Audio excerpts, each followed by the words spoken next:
Hey, welcome back to the Garage Space. My name is Andre. Thanks so much for tuning in. It's March 15th, 2026. It's a Sunday morning and we're back with some what's new, fresh content for maybe not you, but for me. So please just like play along. That'd be really nice. How's everyone doing? Sunday morning. It's been a really great weekend. And I don't think it's going to change anytime soon. We had a Netrunner tournament just yesterday. Went out and competed, which is fun. It's been a while since I've played cards competitively. It's a nice itch to scratch. And then today, as you might see in front of you, we actually have two different decks. I don't think we've done something exactly like this for a while, but this is Synthezoid Smackdown. Which, if you ask me, I'm one of those conspiracy theorists that believe at some point the Civil War box was just 6 liters. And then later they decided to take 2 of the leaders out to make this product and then put 2 of the heroes from the 4-hero wave into the box. Because maybe people, or some people that don't play PvP might not have picked up the box, but Tigra and maybe some amount of Hulkling, but definitely Tigra is definitely worth picking up. So today they're here, Vision and She-Hulk. They did come out a bit later. In Canada, we had to wait a while for them. But the biggest issue is that we don't have scans. And the way that we do things here on the channel, oh, 1 second, is that we always want to make things as accessible as possible. So showing Vision underneath my head, that requires a lot of nice people behind the scenes. I think we need to shout out Unicorn, I believe, is the person who does all these scans that end up on things like this, Re-Robot, and then eventually Hall of Heroes. And I don't know how Marvel CDB works, but we have all the scans, let alone we have all the scans for other stuff like Wonderman and the other guy, Hercules, which is really, really good. On that note, we are going to have some more content up on the channel. Today we're streaming. It's been really quite busy in the Netrunner world, as Jai will tell you. Hey Jai, how's it going? How's your weekend been? But we will have hopefully a gameplay piece up on Wednesday. That's what we're trying to do, Wednesdays, and then we stream on Sundays. And it's already recorded. It's a Protection Wonderman deck. We played against Claw with Zax in it. And if you're not familiar with the Zax encounter set, which I wasn't, besides knowing that Zax really cares about energy icons, if you've seen Wonderman's deck, it's like entirely energy icons. It was really quite bad. But we had some gameplay that should be up on Wednesday. Submitted my last assignment. Thank God for you for the next 2 weeks. Yo, are you guys on like March break right now? April break? Or is it the end of the, wait, no, it's March right now. So I guess you're on like spring break. I'm not sure what they call it. Jai, congratulations. That's sick. Also, Jai, I have something cool to show you. I'm just not sure on which deck it is. It was in the other deck the whole time. So for those who don't know, Jai's a really great Netrunner player. Well, look who's here. Jai's a big Moon Knight fan, and this is the first set that has like a Moon Knight character in it. Oh, at least, sorry, the first encounter set. Moon Knight is apparently a villain that we have to defeat. Retaliate 2, toughness 5 health, and then some really bad encounter cards. It's actually quite a bad encounter set. So we'll see when that pops up when we play against Vision. But this is going to be an interesting one because today what we're going to do is we have Vision and She-Hulk, and we're going to play against them by using She-Hulk and Vision. These are 2 decks I built. This is a deck that we've actually played mostly on the channel before with some small changes. There was a great stream called Heavy Lifting where we played this, and it's a deck that wants to be flipping all the time, flipping in and flipping out. It's a really fun play pattern because She-Hulk's text really cares about changing form, very uniquely cares about changing form. So that's what we're going to do, and then we're going to try Vision against She-Hulk. And this is a protection deck that I have built. It turned out in my statistics or my stats that I've gathered that I've only played Vision on Expert twice ever in my life, which were both of my testing games for the stream. And this deck is like, it's fine, it's good, it's like, I wouldn't say it's super interesting because it's not like there's a lot of cool pieces that interact with each other. It's just like a lot of readies and a lot of like toughness because you're changing form. And Vision's kind of cool. Vision's like a flexible toolbox, as much as I don't think I like his 3 for 7, which turns out to be a lot of his kit. Holy Moon Knight. Yeah, Moon Knight's here. I'm assuming at some point Moon Knight will be a full playable hero, but for now we have Moon Knight to kind of beat up. Hey Joey, how's it going? Happy Sunday. Been enjoying some solo Colossus this week with some mission training allies for control. Oh, super sick. Colossus with mission training. I think that was like, they were like, that archetype showed up in that box, right? The whole mission training and then, you know, Danger Room and all that sort of stuff. Maybe that was together? It's been a minute since I've played. I generally don't play like Voltron allies, but it's like really, really, really quite strong. And there's some interesting choices to be made. Hey, Jalen Horm, how's it going? Happy Sunday. How you been? Hopefully you're well. So that's what we're going to do today. Just so we're on the same page, I haven't played ever against Vision or She-Hulk. I don't actually know all their cards. I did add all their cards into the card engine, so I did kind of see some of them, but I haven't read all their text. But we're going to start today on standard just to see how things go, and then we're going to notch it up to expert if things don't get totally goofed up. From what I've heard from people, because this content has been out for a while now, is that Vision is like okay, and then She-Hulk is actually like particularly difficult and maybe one of the more difficult leaders in the 6-leader Civil War wave. I think I'm cool with that idea. I think so far the leaders have been pretty underwhelming when you play solo in terms of difficulty. Also kind of underwhelming for like, I think, interest. They don't generally make very interesting scenarios, and that's because they have to be incredibly modular, so they're not like, they don't have bespoke pieces that work together in really intricate ways the way that's like some, you know, very interestingly designed scenarios do. You've heard this comment a lot on this channel. So I think we're going to start here with She-Hulk against Vision, and then we'll do finally Vision against She-Hulk. So I'm going to put these aside for now. I'll do a bit of a setup and we'll talk about what this is, but I think I just need to show you the She-Hulk deck really quickly. And on that note, oh, this shouldn't be in here. There's some She-Hulk cards. On that note, I do need to take some cards out of the Vision deck because I think we're going to need them in both decks. Both of our decks have a reoccurring theme, which is ready for a fight is really quite good, which can't really be a surprise, right? Also, evaluate threats, so good. Okay, here we go. So let me slide Vision aside. We'll zoom in and we'll do a quick talk about this deck. Again, we played this deck on stream before. If you want to watch that stream, it was a really fun stream. It was a good stream. And She-Hulk has really, really cool attacks. Firstly, she has a 15 health box. That means you can just take a lot of hits. 15 is not the biggest, but I think we actually start with more health than the Vision leader on standard, which is really funny. She's not that good at thwarting, and that was something I know I put cards into this deck the first time around to try and fix that, which is not an easy thing to fix in protection, specifically if you're not blocking, and we're not going to be using a defense stat. I don't love using a defense stat on a hero when they have 15 health, because it feels like your defense stat is by just like taking it to the face because you have such a big health pool. So as much as you could make a She-Hulk perfect block deck, that's not the case. And also perfect block decks are a lot easier to do when you're playing on standard because the villain just doesn't hit that hard. Now, do you even lift? Our response is after you change to this form, deal 2 damage. That's a free 2 damage. You can kind of look at that like we have 5 attack, but this only fires when we flip, and we're going to be flipping a lot because we have text that works on both sides really, really well. So on our alter ego side, we have Jennifer Walters that says when threat will be placed on a scheme, prevent one of that threat. So the idea is, as much as possible, we want to start the villain activation in alter ego, and then the one threat per turn that goes on the main scheme, we cancel it. Then when the villain's going to scheme against us, we of course fire one of our ready for fights. We have 3 of them in the deck. Then we immediately flip up to hero mode, and then we do 2 damage using our hero text, and then the villain doesn't scheme, they attack against us. This is so much value, but then the biggest value on top of that value is, unfortunately, She-Hulk has 4 hand size, but then in alter ego, of course, she has 6 hand size. So we get to do all of this super consistently, hopefully, getting 2 free damage, getting 1 free threat removal, but instead of playing a 4 hand size hero, we get to play a 6 hand size hero. Again, we played this deck before on the channel, and that's the crux of it. It's really, really quite smooth and ready for a fight. You're going to see in like every protection deck, probably you're going to be playing for a while, especially when you play solo, because it gives you that control to jump down to alter ego, which is something protection was not even that good at doing because we don't really have confuse. And now it's like the best aspect of doing it. This should go here. Let's just take Titania out real quick.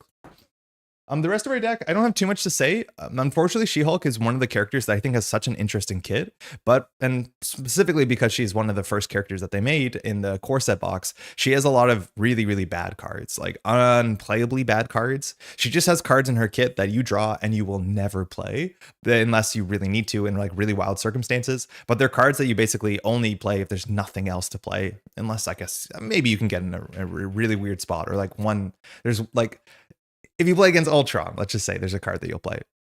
As an attorney, she should really be better at thwarting. Yep. Yep, her attorney cards are also not very, very exciting. Now, Hellcat's fine, and she adds 2 Thwart consistently. As an action, we return Hellcat back to her hand. Now, our economy in this deck, I'm actually guessing, is pretty good, so bouncing Hellcat and replaying Hellcat, let alone you can just bounce Hellcat to get as a resource, a wild resource, which is cool, but Hellcat is like one of our big Thwart cards. Gamma Slime is a notably very strange card, because it does X damage, where X is the maximum of 15 is the amount of damage you have sustained. And we actually can get ourselves up to 18 health in this deck, and then this will one-shot most villains, as long as you can kind of make sure that your health is getting you low enough, but you're not dying. Again, standard. I do think like Vision starts with 14 health. Probably side 2 is like 17, 18 health. So you can one-shot Vision with this, sort of. At least 18 health will be out of the range. Now, this is where things get really bad. This is Ground Stomp.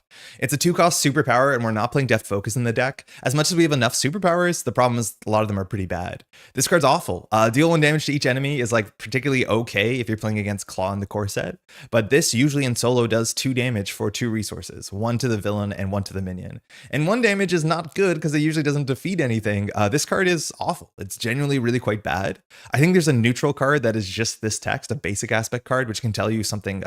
Not all the basic cards are good. Some of them are amazing, but there's a lot of basic cards that are just like functional versions of other cards so that you have access to them. Like Uppercut's a 3 for 5. The basic version of this is like a 3 for 3 or a 2 for 3. I forget exactly what the math is. The short of the long is like you don't play Ground Stomp. It's just the numbers on it are quite bad. This could have been 1 cost and it probably still wouldn't be playable. If it was 0 cost, it'd be kind of sick.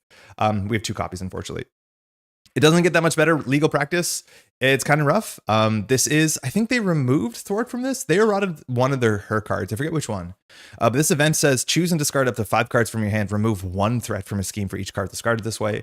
So at a minimum, you have to spend 2 cards to do 1 threat, which is terrible. If you spend your whole hand, that is 6 cards to do 5 threat, which is also not amazing. Now, the benefit of this card and why it was really unique back in the day is one of the few ways to be an alter ego to Thwart, which is not something you were allowed to do, and it's not a thing a lot of characters can still do to date, but the numbers on this are just terrible. If that was a 2 threat, that would be kind of something, and unfortunately we have 2 of these. Now, 1-2 punch, pretty good. This just says after you make a basic attack, ready yourself. She-Hulk usually readies herself or usually wants to exhaust herself to do her basic attack. So this just becomes a cheap 1-cost ready, which you can actually put a lot of those into this deck. So it's not bad at all, and we have 3 of them. This is one of the coolest cards in the game. And this is the problem. It's like She-Hulk both has like some of the most uninteresting worst cards in the game, quote unquote, and then some of the coolest, most interesting cards in the game. The ratios are all wrong. Like there's only one split personality, but oh my God, is this card so cool. And I wish we saw more of this. A 3-cost event that says action, change your form. So you flip from alter ego to hero or vice versa, then draw up to your printed hand size. We have done some ridiculous things. I think the first turn that we played this deck, back when we modified it, back when we played this on stream 4 months ago, we did this turn where we jumped up to hero form, we played a bunch of allies or something, we got cards on the table, then you play split personality, which jumps you back down to alter ego, then you draw up to 6 cards again. So we functionally saw 12 cards on the same turn, and because we drew a ready for a fight, we were not stuck in alter ego, so the villain schemes against us. This card's amazing. It's so fun. It allows you to dump your hand and then just get a better hand. And notably, while this changes form, it doesn't count as your 1 per turn form flip yourself. So you can always play this, jump down to alter ego, and then just jump back to hero mode. And that, of course, flips She-Hulk a couple times, and each time that you flip She-Hulk, she does 2 damage or sometimes kind of removes a threat. This card is so fun. I wish there was more of them. All right, I think this is the card they eroded to remove the thwart on it. I'll have to double check if it comes up. But this says exhaust superhuman law division and spend a mental resource to remove 2 threat from a scheme. This one is better than the 0-cost one because you can just put this on the table, take it out of your deck cycle. And on some turns, you'll have an extra resource left over, and a resource for 2 threats, like not awful. So this one's not great, but it's okay. All right, this is the cards that we have to help with her economy issues of having 4 hand size. You have 2 of these. They are a bit expensive. I think modernly this would probably be reprinted at 2 cost instead of 3 cost.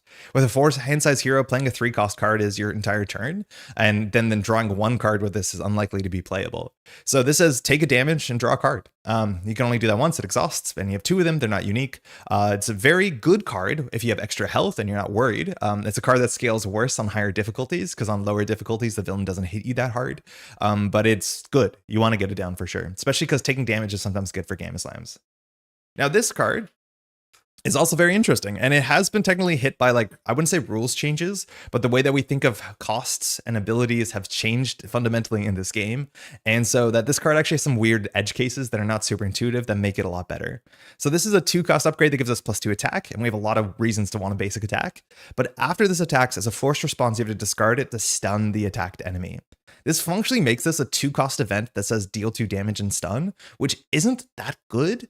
The difference with this thing is it's an upgrade, so you can put it on the table and you can wait for a later turn. But if you just treat it like that sort of event, which would actually be worse because you need to be ready and you need to target the thing that you want to stun, it's okay.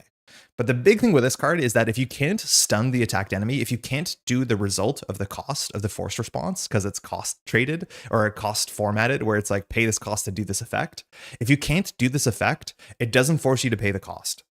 So what that means is if you're attacking a stalwart enemy, stalwart enemies cannot be stunned, which means you never have to discard the superhuman strength, because you're not allowed to pay the cost if the effect can't change the game state. So if you're playing against, again, just a stalwart villain, this will stay on the table for the entire game. That's kind of neat. Similarly, and this shows up more often, is that if you ever attack a minion and you defeat the minion is defeated, and then this force response fires, and you can't stun a defeated minion, so you also keep the superhuman strength on you. So that means that we actually can knock out any minion that has 5 health or less, which is quite nice. And I do think every character in Civil War, unfortunately, has a very symmetric upgrade that just says give them stalwart. Not very exciting, but I do think they all have that. And if they have that, we'll probably just leave this on and then just have a 5 attack, or because we have 2 of them, we can go up to 7 attack. So we'll give it a shot. All right, ready for fight. We have 3 of these. I'm borrowing 2 from the Vision deck. This card we talked about, it's so good because we want to be flipping all the time. And then Practice Plan is the other card if you really want to go hard into Ready for a Fight, because it says after you discard a preparation card, which Ready for a Fight is, add it to your hand, and we have 2 of these. So the idea is that we can every single turn not only have a 7th hand size, but just make sure we can always replay it, always jump down to Alter Ego. This is a bit too cute, maybe. I don't know if this should be in the deck. It depends on the scenario. But Change of Fortune is a fun card because we're jumping up to hero mode during the villain phase, which means if we hit the Do You Even Lift clause and knock out a 2 damage minion, or even a villain with 2 damage left, we'll draw 2 cards. So there's certain scenarios where that's better than others. Ones that consistently provide a lot of small minions is good. I don't know if that's the case here with Vision, but it's a fun little angle. This is a card that I don't think I like that much, and I think in this deck it's phenomenal. This is Dr. Sinclair.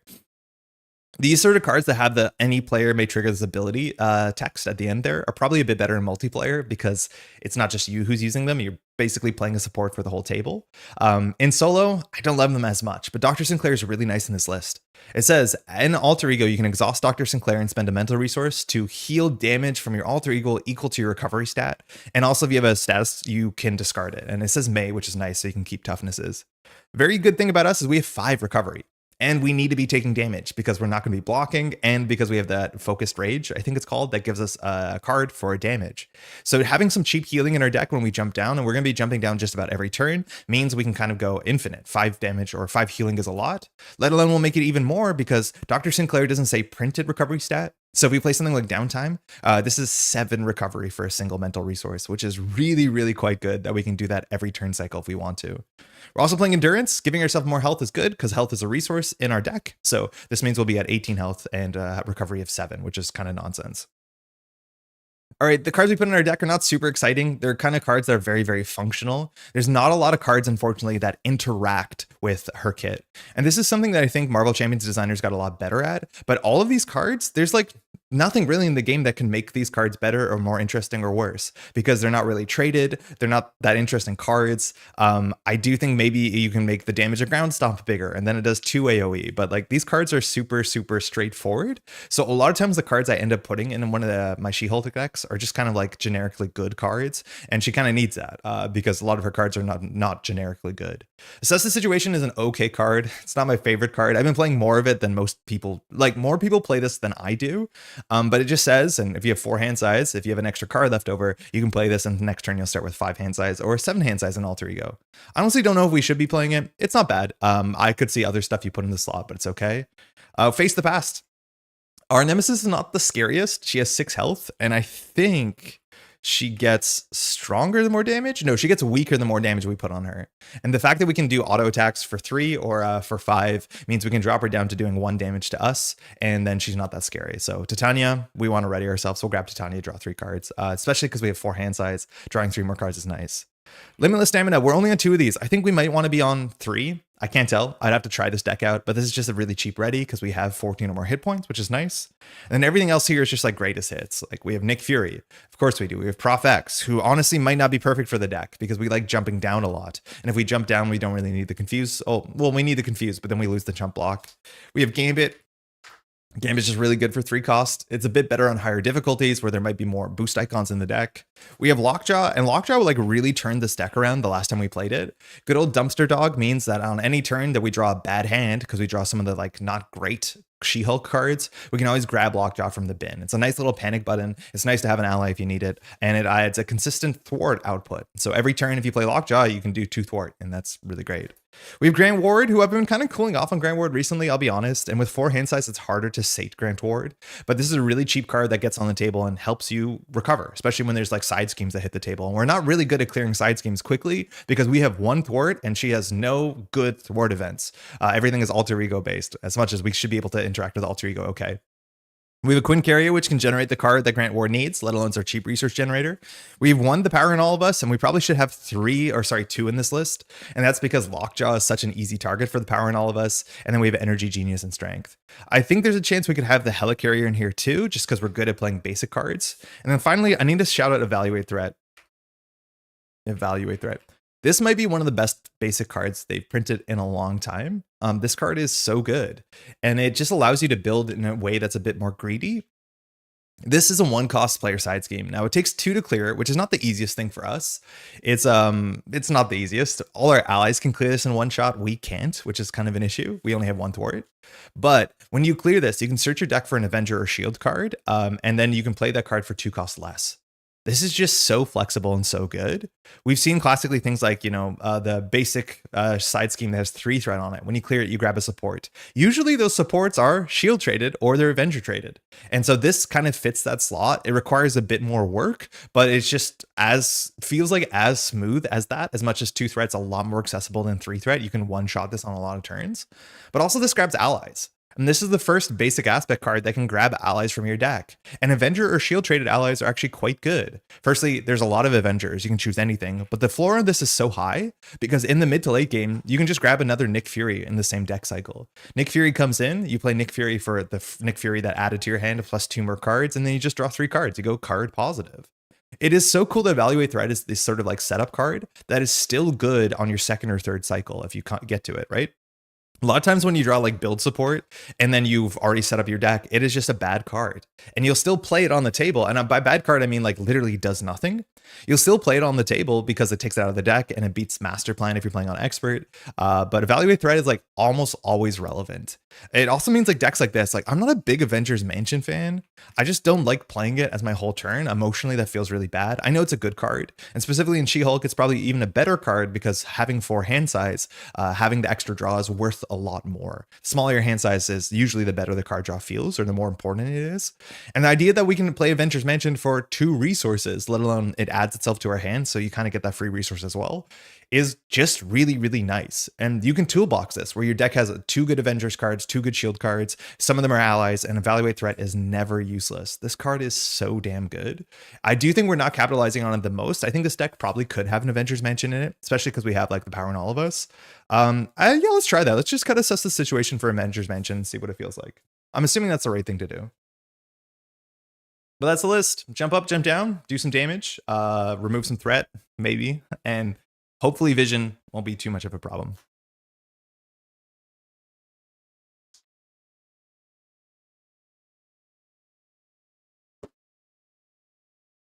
There's actually a chance the situation is better and the Limitless Stamina is worse, but Limitless Stamina is like really easy to play, which is nice.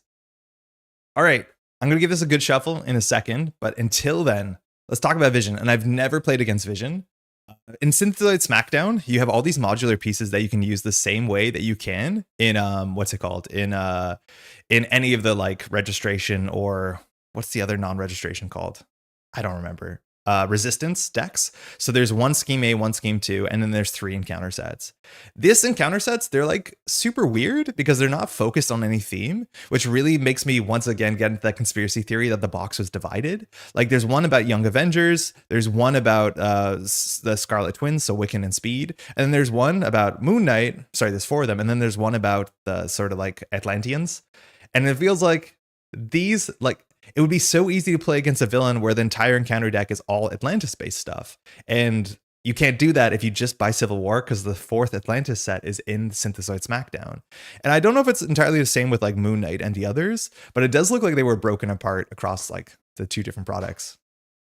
How many power in all of you are you running currently? We're only running 1. There's also a big chance we should play a second one in the second assess the situation slot, or even in one of the limitless stamina slots. I think really easy. It's very easy in this game to play like all the power in all of us and just play all the good basic cards, because a lot of the basic cards are more straightforward and honestly on a lot of board states more consistent than a lot of the aspect cards. I try and avoid that, but the power in all of us is just such a damn good card, especially because all your setup cards usually require a lot of basic resources like Avengers Mansion, Quinn Carrier, Hell Carrier, Nick Fury, Prof X, like all that sort of stuff is so smooth.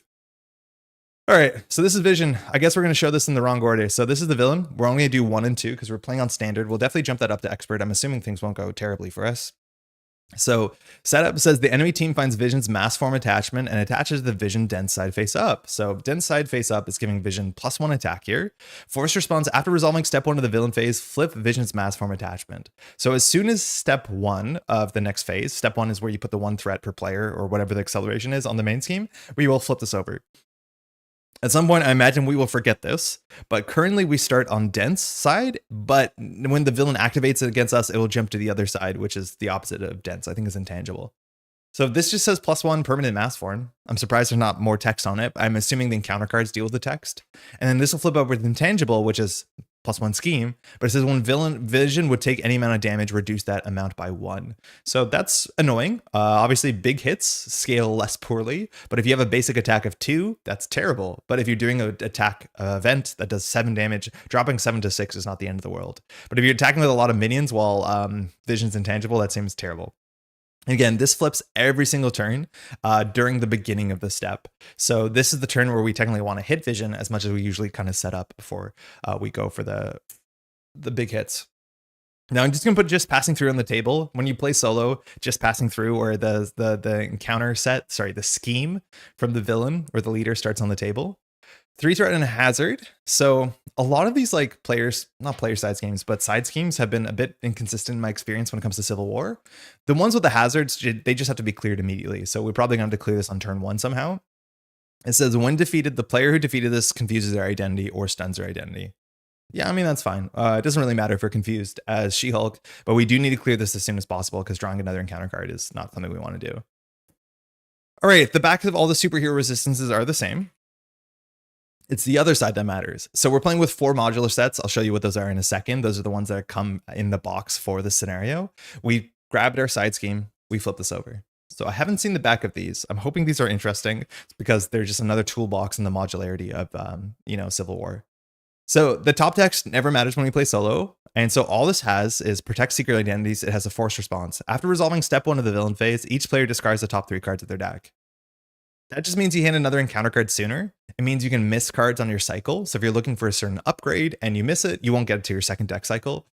This is fine. I think a lot of people get annoyed by this sort of effect. I don't care about that. I don't think we're going to forget about it because it's going to be a consistent threat, but it's not something we really play around. So that's whatever. This is 7. And then when it advances to side 2, which we don't know what it is, there'll be 9 threat on that. That's it. We have only like 8 or 9 vision cards. Actually, I think I built all of these so I can show you a bit about this. So here we have, hold on, the button didn't work. So now we have to wait for the button to reset for the button to work again. I talked a lot yesterday at an event and now my voice is kind of cooked. This might not be a good idea for a stream, but hopefully everyone's Sunday's been good.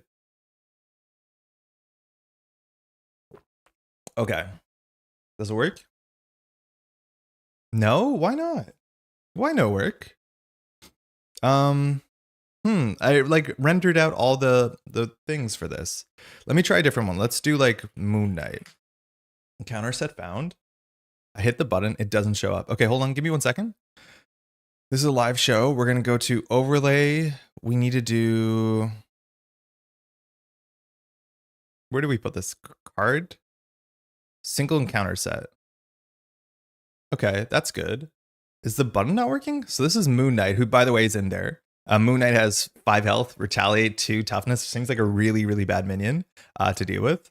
So if I do this now, does it work? No. Hold on, my button's broken. Whatever, we'll do this manually, okay? So give me 1 second. So let's talk about vision first. So we have vision. Vision comes in with usually 4 attachments, 4 treasures in a side scheme. These sets don't come in with minions, unfortunately. A lot of these are like super kind of similar to one another in terms of what they contain. They always contain an attachment that gives stalwart. They always contain an extra activation that gives them +1 based off of some board state. Usually all the Civil War villains have like very, very similar, very, very flat designs just to make them like relatively interchangeable, which I'm not the biggest fan of that, but that's the case. We have Young Avengers. Sorry, this now added another step that I have to get to pull these up, and it's probably not just worth doing. So if I go here and then I hit this button, I guess. Young Avengers has 3 minions, a treachery and a side scheme. They always have that titular side scheme. I can't read what they say, but these have toughness. They don't have really boost effects. They seem to care about toughness, discarding an upgrade, discarding a support. So pretty straightforward sort of stuff that you expect in these sorts of sets. Scarlet Twins. These are 2 powerful characters. Speed we've seen before. Wiccan we just got to see also in Hulkling. So again, 2 minions, I think. 2 treacheries and a side scheme. One has quick strike, the other one has insight 1. So interesting. We'll see if they have double activations. We looked at Moon Knight, and then this is the set that I think I've been the most excited for, which is called the Royal Guard. And that's just because I've been told that this set really ties together the Atlanteans theme.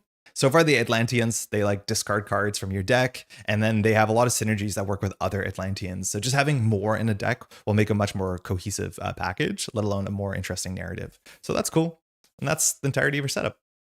I don't know why that button's broken. Of course, we're playing on standard, so we have the standard 7 and our obligation, and we should be off. Gotta do 2 big shuffles.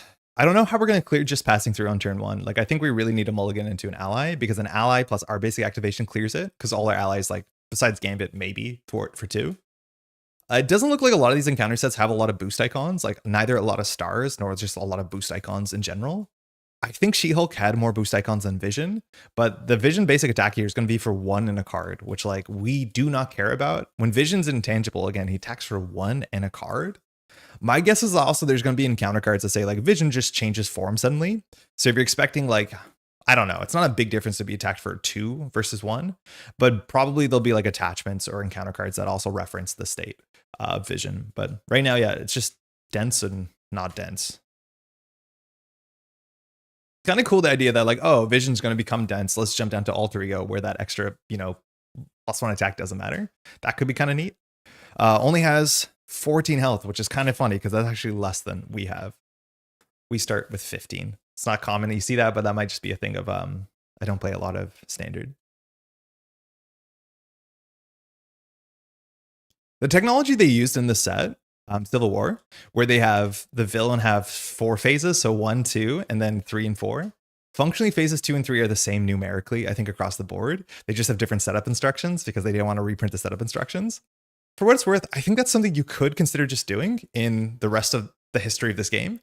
It only adds 1 more card to the box, but it makes it kind of convenient in some ways. I don't know. It does change the balance of certain cards, I think. I think a lot of the cards that like scale based off of the villain stage number, I think they cap at 3. I might be wrong about that. But yeah, I wonder if that's something we're going to see going forward, because it gives them a lot more modularity to be like, oh, you don't always have to set up on stage 2. You can have stage 2 be slightly different than expert stage 1, which is neat. I like that. All right, that's it. Hopefully everyone's been well. Let's give this a shot. Let's just set this up really quickly. So of course we're Jennifer Walters. Our text does not matter here. We do draw 6 hand size, which is good. I would love to get our setup as soon as possible. So we definitely want at least 1 research generator. We do need to clear this as soon as we can. We're okay dealing with minions. It looks like there's a fair few minions in the deck. That's often what happens in Civil War. So let's get our +2 attack up as soon as we can. But that's mostly it. Let's go. First card. Nice. Focus Rage. A bit expensive. But this is a resource generator, trades a damage for a card, and it doesn't seem like Vision's hitting us this hard, so that might be a maybe keep. This is great. We definitely want this. We might even stay down for one turn. Ideally, we jump up to clear the side scheme, but this is almost... I would still put this in a maybe because we have 3 copies of this, but it's one of our most important cards. Speaking of most important cards, evaluate threat means on turn 1, if we really put our mind to it, we can go get a Helicarrier, or more accurately, a Avengers Mansion, or a Quinn Carrier, or even just a Nick Fury on turn 1, which, yeah, very important as much as we can't really clear 2 threat yet. Next, ready for a fight, at least one plays for the other, because they require a physical, have a physical. The power in all of us has no targets, so I think we're going to keep that and mulligan deeper because we have a lot of basic cards, and we have a limit of stamina, which means we can thwart technically for 2. So not a great opening hand, let's be honest. So if you ask me, these are worth keeping as an easy setup. This is worth keeping. In fact, we probably don't keep this because we can do Limitless into Ready for a Fight. And I think we just mulligan these 3 to find a basic aspect card. I don't think we need to play this on our first cycle. It's not the most important, and I think this hand is like so low impact that we probably have to be a bit more aggressive. So let's keep going. Superhuman Strength. I don't know if we need the stun on this turn because Vision's not attacking that hard. That sucks. All Ready for Fights are out. So if we pop this Ready for a Fight without our practice plan, we're going to be in a bad spot because we have to wait for the whole deck cycle. At least the deck will cycle faster. Oh, this is not good. This is surprisingly not good. We don't actually have a way to use the power in all of us, and we can't draw more than 1 card with this hand. So, that's not what we want. Okay, so not good because we just can't clear just passing through. Was this just a bad mulligan or was our strategy bad? Okay, so we definitely want to play Ready for Fight. But that's kind of all we got going here. If we play 3 for Focused Rage, we can draw 1 card, but 1 card in this deck is just not playable unless it's exactly the 1 copy of Assess the Situation, which like 1 in 20 something or 30 something at this point. Not great. This card is definitely something we want to play, and I'm not worried about being attacked. But we have no way to do anything better here. The other option is we can like play Limitless, but that leaves us with 1 card anyways, so we can't play this. I think that's what we do. We just have a terrible turn 1. This stinks. And then next turn we only draw 4 cards, so it's actually really important we get this down. But I think that's all we do, is that we clear 1 threat, and then hope an ally can clear it next turn, and then we just get attacked maybe twice. And guess we don't know what the encounter card is, right? I think that's what we have to do. I would have kept the side scheme with the power in all of us since it was a known instead of a gambling. Wonder, how's it going? Yeah, I think there's a chance because we can always grab a basic card, and then this with the basic card is really, really good because then we can clear it immediately. The issue is we had no way to clear the evaluate threat, right? Well, that's not true. We could have done like Limitless and double readied, got something like Nick Fury and played it with the power in all of us. It actually might have been fine, right? We do like Focused Rage for evaluate threat. We do Superhuman Limitless to ready ourselves, go twice. Then we get Nick. We power in all of us Nick. We draw 3 more cards. That probably was the play. I do think there's a chance that's a bit results oriented because like I'm just going to look at our deck here. How many targets do we have for the power in all of us like that we didn't draw into? So 1, 2, not that many. 3. It's probably like 6, 4, 5, 6. Yeah, it was 6. So maybe not the best odds there. We did mulligan kind of aggressively. So I copy practice plan as a nice either additionally or instead of a Ready for a Fight. We have Joey. We have 2 practice plans, 3 Ready for a Fights. So I think we're just not going to pop this Ready for a Fight until we get a practice plan because it's so important for our play style. But we have 2 and 3. I don't think I want to play 3 and 3. That's way too many. But yeah, this deck requires that loop so heavily. We're on 3 and 2. All right, I think we're going to do the best we can do. Yeah, so we're going to flip up the even lift. So we're going to do 2 damage to Vision. Vision just takes the damage down to 12. We are going to do a Ready for a Fight to play the Ready for a Fight. We're not going to use this one until we draw a practice plan. It might be a moment. We'll see how bad things get. Then we'll spend 3. Oh, actually, we could draw a practice plan with Focused Rage. So we'll play the Focused Raged. I think there's a chance that we're meant to do the Focused Rage first. In fact, there obviously is. So let's not play this yet because maybe Focused Rage changes our turn. It's very hard to imagine, but there's no reason committing cards to the table that we don't have to use yet. So then we'll take a damage and draw a card. It's Hellcat. I hate to see that, because she's quite good and she means we can clear this next turn. So I think we'll hold on to her and we'll do 1 for 1. Do we hold on to her? Word for 1? Do we? We'll have a 5 card hand size next turn. I mean, yeah, it's likely we could play her. We've seen no doubles, so we'll pass. That's it. I do think some people don't aggressively mulligan enough. Some people don't. I like aggressively mulliganing. I think finding your opening is so important. Like turn 1 is the most important turn of the whole game. I do aggressively mulligan, I think. That was like not great. But there's also a lot of mulligans for She-Hulk are just not good because there's a lot of cards you can draw into that are just obviously not good. Any ready could clear the scheme? Yeah, now any ready could clear the scheme or Hellcat. So in terms of the readies we have left, well, it's not any ready because we only have one more limitless and our other ready only is when we do a basic attack. So we need exactly the last limitless. So I think I am going to hold on to Hellcat, unfortunately. Kind of ugly. Right? Like this is the other ready and this ready is not a ready. It's an attack ready, which is like very different. Energy is good for Hellcat. 4th card is practice plan. Okay, so that's coming together. So at least we can jump down this turn. All right, this goes to 1. I think it has text. Protect secret identities. So this says, after resolving step 1, mill 3 cards from your deck. So we lose Prof, Gambit, and Split Personality. I said this wouldn't bother me, but then losing Split Personality is the coolest card in the whole deck. That just sucks. That's random though. And then we have to do the Vision text, which flips this thing over. And so now we are intangible. So intangible just says we take 1 less damage. It's from all sources. Oh, not you. Nope, not you either. Intangible villain. So it doesn't care if it's an attack. It's any damage is reduced by 1. So Retaliate gets a lot worse. All right, Vision's attacking us for 1 in a card. We'll take it. 1 boost. Vision's cape.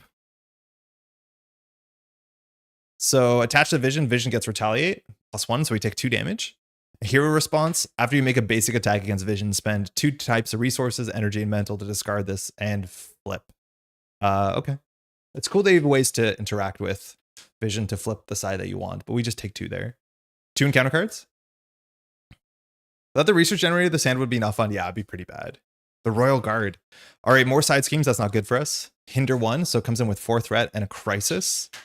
We're not very good at thwarting with this hand.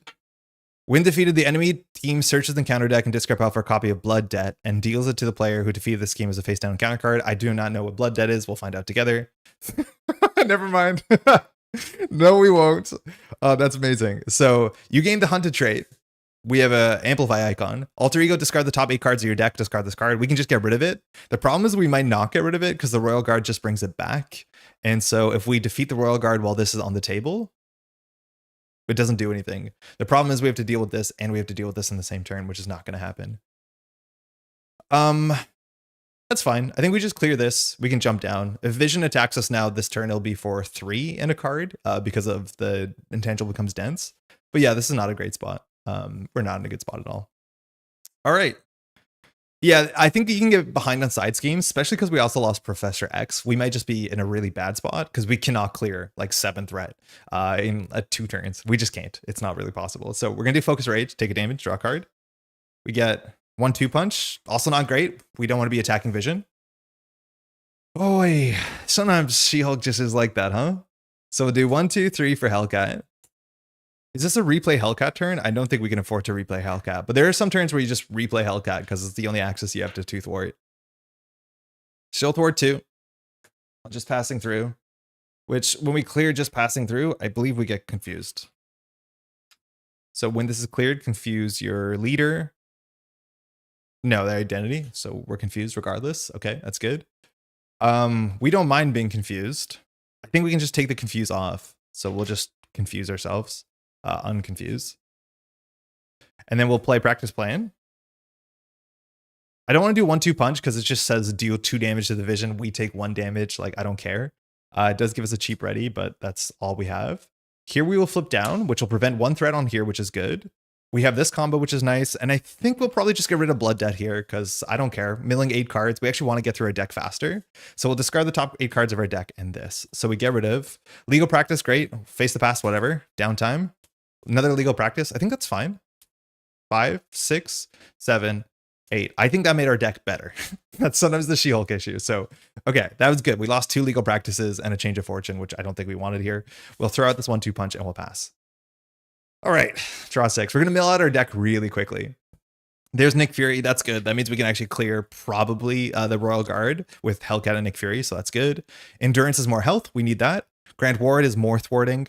Ground Stomp, we don't play those. Quinn Carrier is good. We definitely need a double here. We have another Ground Stomp instead. All right. Got to do all these things. So protect secret identities. Just says we put 1 threat here and rip 3 from our deck. So we lose Gram Slam, Practice Plan, and Lockjaw. That's our last practice plan, so we don't have to be precious with this thing. Lockjaw in the bin is good. That's another 2 thwart we have access to.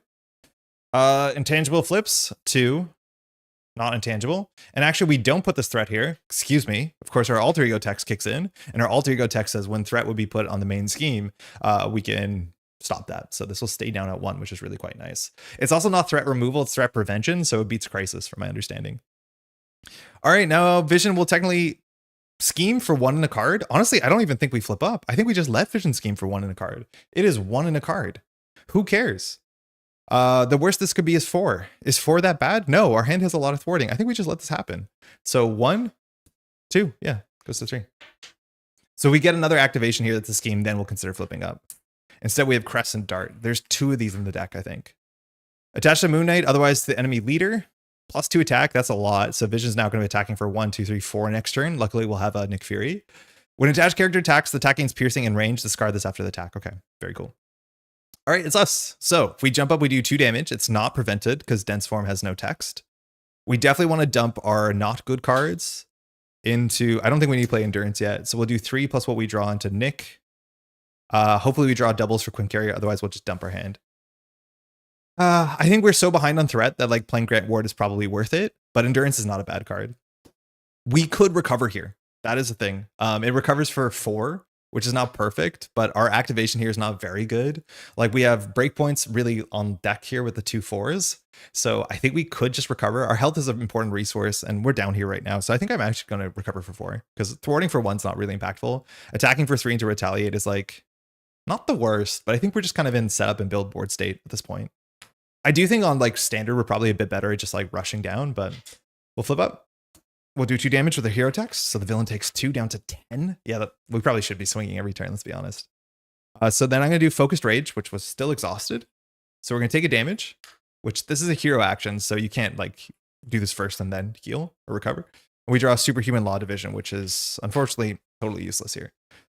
Okay, that's fine. We'll play Nick. Nick costs 4 resources. So we'll do 1, 2, 3. Okay, so there's a chance we can play the Quinn Carrier. We still have to pay 1 more resource for this. The question is, what's in the bottom of our deck? Because if there's doubles, I'll keep the Quinn Carrier. If there's not doubles, I might throw it out. We're going to be drawing half of these cards. We have Avengers Mansion, Genius, Dr. Sinclair, Superhuman Strength. So we definitely want the Genius. This draws 3 cards. I think getting the Quinn Carrier in our first cycle is really good, especially because we have our boy Grant Ward. We're going to be drawing an extra encounter card anyways. I think I'm going to hope that we draw the double and we'll play the Quinn Carrier. Because we draw 3 cards, we can play 3 cards in the Quinn Carrier and then just play Grant Ward. Yeah, that's fine. So we'll pitch 4 for Nick. We'll use next text to draw 3.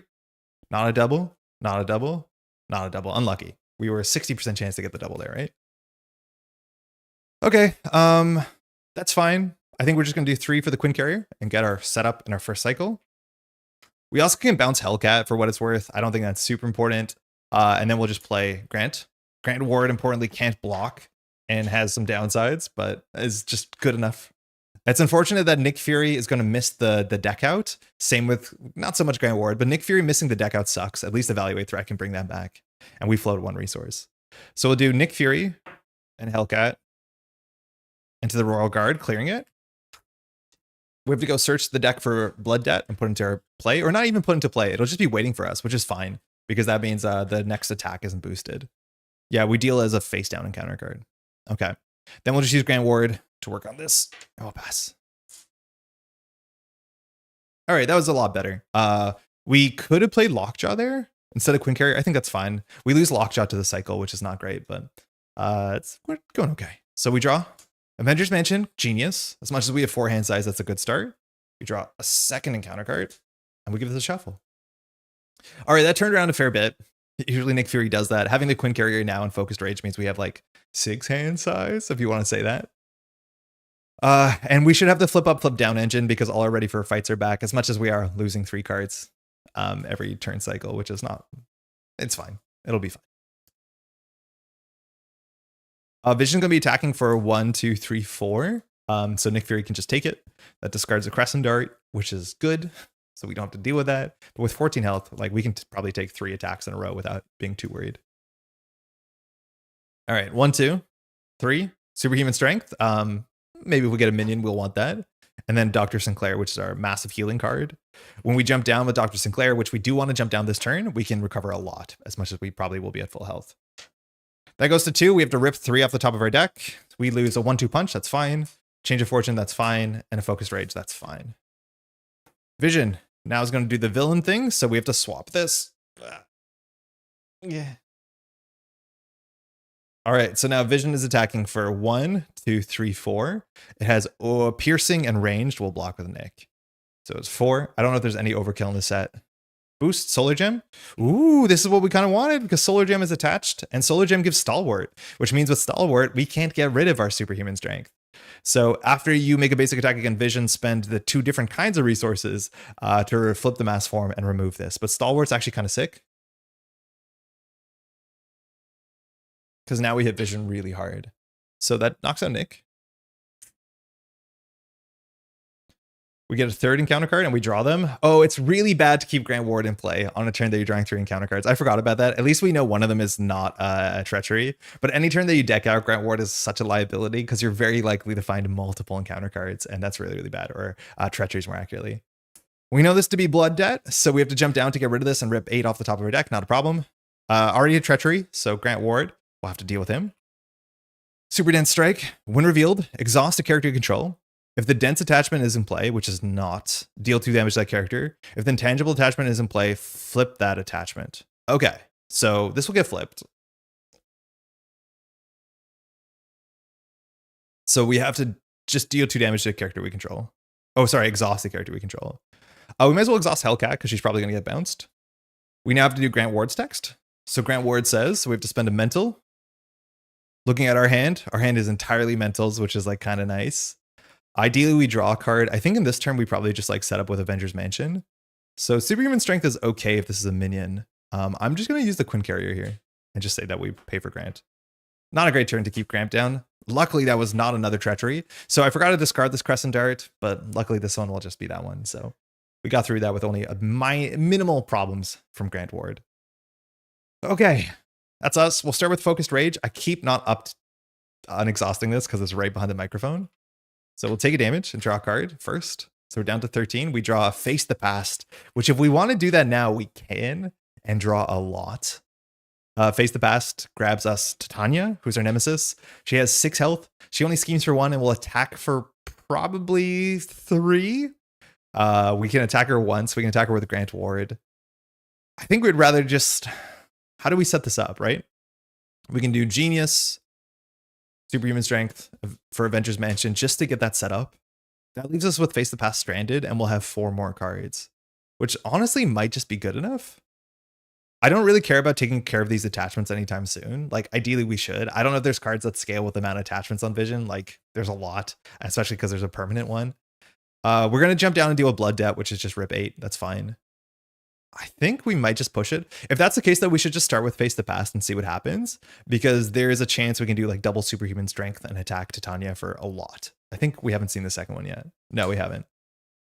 So Face the Past readies us.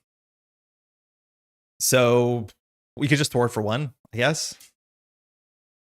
And let's just play it. So we can't attack the villain anymore. So we'll put that there. So we go grab Titania. If we hurt Titania, she's less of a problem.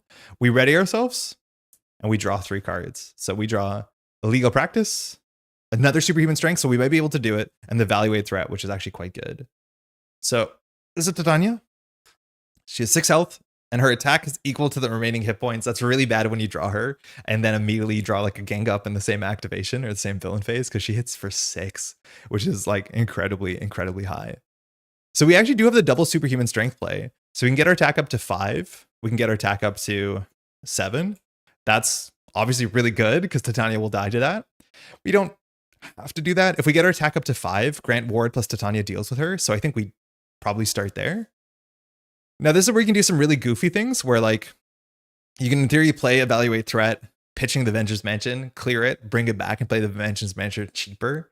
It's like kind of circular logic, so it's not the best. I think we're just going to play the Avengers Mansion here and see what happens. So we're going to do Legal Practice, Superhuman Strength, Sinclair. I wanted to keep the Evaluate Threat because it's playable, because I don't think it's likely we draw into a playable card with Avengers Mansion here. Yeah, it's not likely. At least we can keep Legal Practice because we're jumping down. So we'll do 1, 2, 3. No, that's not true.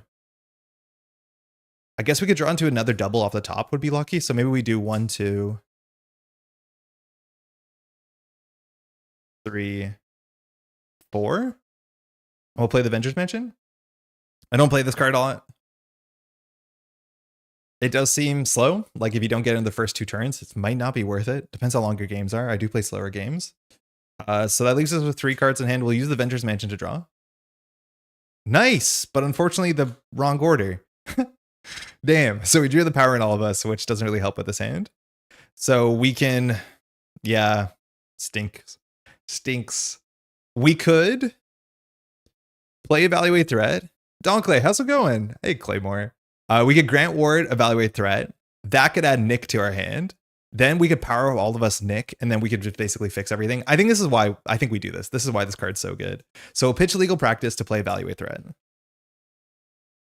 Again, having this card be flexible, that can grab your research generators, let alone your allies. So this is on the table, it has 2 threat. But we'll immediately clear it with Grant Ward. So now we remove this from the game and we can search our deck and discard pile for our favorite Shield or Avenger card, and it becomes cheaper.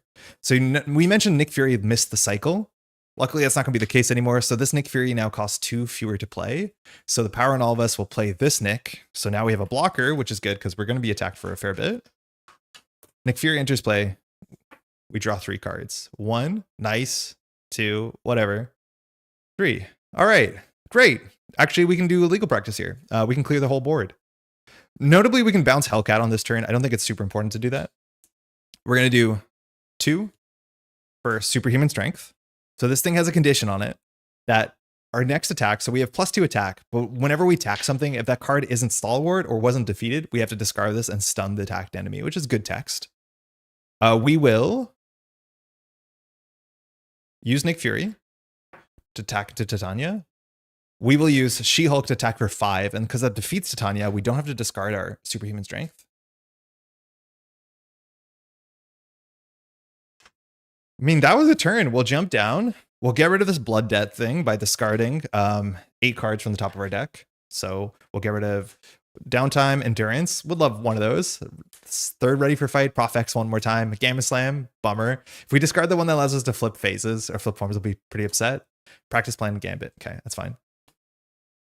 Yeah, that was a really good turn. And we're still like have perfect efficiency because now we can do Legal Practice and throw this card out, which we don't really need to keep this one. So Legal Practice says choose and discard up to 5 cards. Big sneeze, sorry about that. And then that's that. And we get a still block with Nick Fury here, which is fantastic because we're going to jump up. Yay, Mataffer, how's it going? Yeah, really, really good turn. We'll pass. So now we draw 6. Grant Ward should be on his way out sooner than later. We get Lockjaw. Good to see that guy. As much as we want him discarded by any of the discard effects. Assess 1-2 punch for big damage. We probably are going to start swinging here and clearing the attachments, especially because Stalwart means we can attack for 5 every turn. Another 1-2 punch. Limitless Stamina, so more punching, and absolutely just the most amount of punching. Just unimaginable amounts of punching. So this would go to 1, but our alter ego tech stops it. And for what it's worth, I mean, I was going to say we can let him scheme, but we probably shouldn't. He's scheming for 3, and we have Nick Fury. So in theory, Vision here will now scheme for 3. We're going to say no. We're going to fire Ready for a Fight. That says when the villain would scheme, jump to hero form, they attack you instead. And then first, though, or at the same time, or actually more accurately, we'll interrupt or respond with Practice Plan and add the Ready for a Fight back to our hand. We flip up. In intangible form, unfortunately. So we don't do 2 damage with the hero. We only do 1 damage to Vision. So Vision's on 9. But now Vision's attacking us for 1, 2, 3, 4. We're going to block with Nick Fury. Just want to double check. Ready for a Fight still says you can block with allies, right? The enemy attacks you. In theory, attacks you means attacks me as a player, right? We can still block with allies. I'm like 90% sure. This would have come up by now if I'm not mistaken. Let me know in chat if that's not the case. If not, we'll take it on undefended. But 1, 2, 3, 4 into Nick. 4, 5, 6 Atlanteans. That's a reprint. Nick gets knocked out. One encounter card, not a treachery, which is good. It's Janus. Yeah, you can still block. Yeah, perfect. Thank you. This is new, Janus from accounting. If you have the hunted trait, we don't. Janus activates. Otherwise, discard the top 2 cards of your deck. I mean, if you insist. Lost the strength on a superhuman law division. I mean, that seems fair. We would have drawn the strength though, which would have been good. And this is another thing that we can one-shot without losing our superhuman strength. All right. Hey, Andy, how's it going? All right, so we're just going to do our draw stuff before we do anything else. We'll do Avengers Mansion and Focus Rage to take a damage and draw 2 cards. So Ground Stomp. Split Personality. Okay, we might be able to do the sickest turn here as long as we can dump our hand and play Split Personality. Oh my god, Split Personality is so good. So this is just like the coolest card here because what we're going to be able to do is dump the 7-card hand, play Split Personality, draw a 6-card hand, and then jump back up to hero mode. This is like just the coolest card in the whole game. And at this point, like Vision can't really do much to us, knock on wood, because every time we jump down, there's no threat that goes on the main scheme. We have a huge health pool. Eventually, Dr. Sinclair will show up. But yeah, we just have to figure out how to elegantly dump this hand because that's what we're going to try and do here. So these folks are not doing anything. Replaying Hellcat will dump our hand, but I think we just probably swing into Vision as much as we can. Leave the Stalwart. Oh, this is discarded because the attack went through. Okay, so woofa doofa. We are going to deck out, but that's going to happen a fair bit no matter what with Protect Secret Identities. So let's just put stuff aside. Quinn Carrier will play Split Personality. We won't play Ground Stomp. So that's 1-2. We will pitch Lockjaw. In theory, we want Lockjaw to be in the bin after we deck out. So there's no way to do that. Sorry, Lockjaw. Why would you play Split Personality when you can play Ground Stomp? I was like really wondering where that sentence was going. So that's this 3. So we just have to dump this hand and we can play Assess the Situation. It should not be hard to dump this hand. So let's try and dump this hand. We need to play this. So that has to be like, let's just get this out of the way. We'll do 1 into that. We don't need to play it. It's likely we'll draw another one at this point. And this is 3 cards, which if we bounce Hellcat back to hand, we can play all 4 of these. Yeah. We could also not be greedy and like not have to dump our whole hand before we play Split Personality, but like, come on, what are we doing? So Grant Ward will just attack Vision for 2. Vision only takes 1 this turn, actually. Notable difference with Intangible. Oh, actually, if that's the case, we should try and figure out how to flip one of the attachments first. Because if we flip one of the attachments, we can change the side. And changing the side on this turn is actually important because we're probably going to be attacking multiple times. So let's ignore Janus for a second and say that we attack for 5 into Vision. So Vision will take 4 down to 5. And then we're going to try and get rid of the Retaliate one, Vision's Cape. So firstly, we take Retaliate, so we take 1. It says after you make a basic attack, spend energy and mental. Oh, so energy will have to be this. So I think we'll just do this into this to discard Vision's Cape. So then we discard this and we flip sides. And flipping sides is good because now we don't have to take Retaliate, which is actually not that important, but we need to get rid of this anyways. This means we have to overpay 1 to this hand. So that's perfect. It allows us to use our hand. So we'll just do that. Prepare for that. We will now play 1-2 punch in response. After you make a basic attack, ready She-Hulk. Cool. Sweet. Let's start swinging. So we're going to attack for 5 into Janus, knocking out Janus. Grant Ward will attack for 2 into Vision. Vision takes proper 2. We don't discard this because of Stalwart. I mean, I think that's the best we have here. And then we'll just play Split Personality. So Split Personality says, change your form. So if I'm not mistaken, we pitch 3 for this.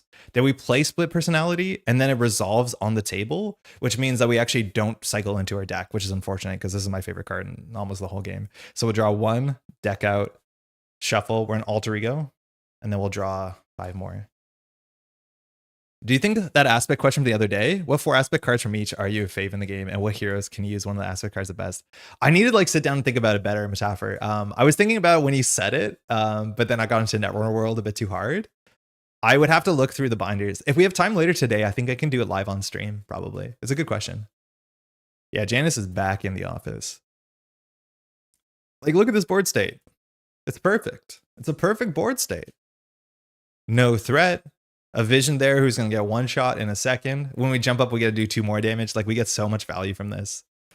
When She-Hulk is cool, it's cool. Like if she had slightly better quality cards, she could easily be one of my favorite heroes, because there's very few heroes that encourage you to be this flexible with your sides, and just form flipping is so fun.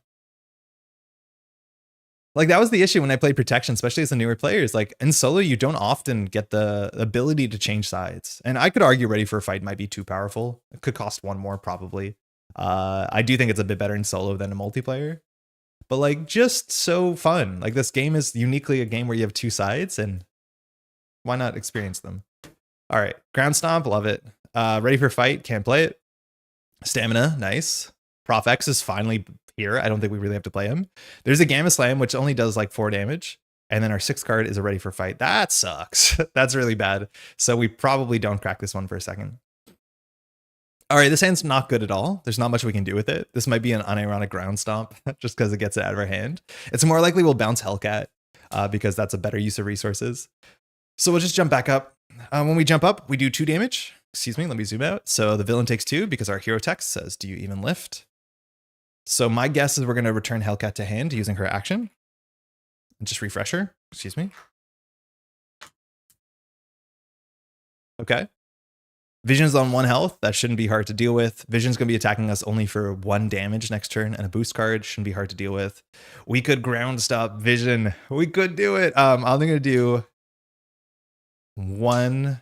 As soon as we advance Vision, he can't take any more damage. So like I don't want to do a Gamma Slam. We'll do 1, 2, 3 for Hellcat. We waste 1 resource here. I think I'm going to hold on to Gamma Slam because it's interesting. So we'll do 1, 2, 3. Hellcat's back. We won't do anything with her. She's thwarts for us. That's why she's here. And then we'll just play Limitless Stamina. This is readies us. And then we'll just attack for 5 into Vision, which knocks out Vision. So we advance. Vision 2, steady. I'm not going to put a thing there because he's already stalwart. When revealed, deal each player an encounter card. Vision cannot take damage this phase.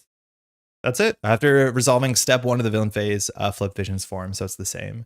Now this card is going to be pretty good. 18 damage is within the realm of possibility this next upcoming turn, because we attack for 5. This will probably do 6 damage. If we get 1 ready, we might have it. So I'm going to hold on to the Gamma Slam and we'll just pass. Again, we can take more damage here, guaranteed, which is nice. Was Hellcat already exhausted? She could have done the 1 damage before bouncing. She was on 1 health. That was the issue. Ryan, how's it going? So the problem was not she was exhausted, but because she's on 1 health, there's no window to do the action before she's defeated by consequential.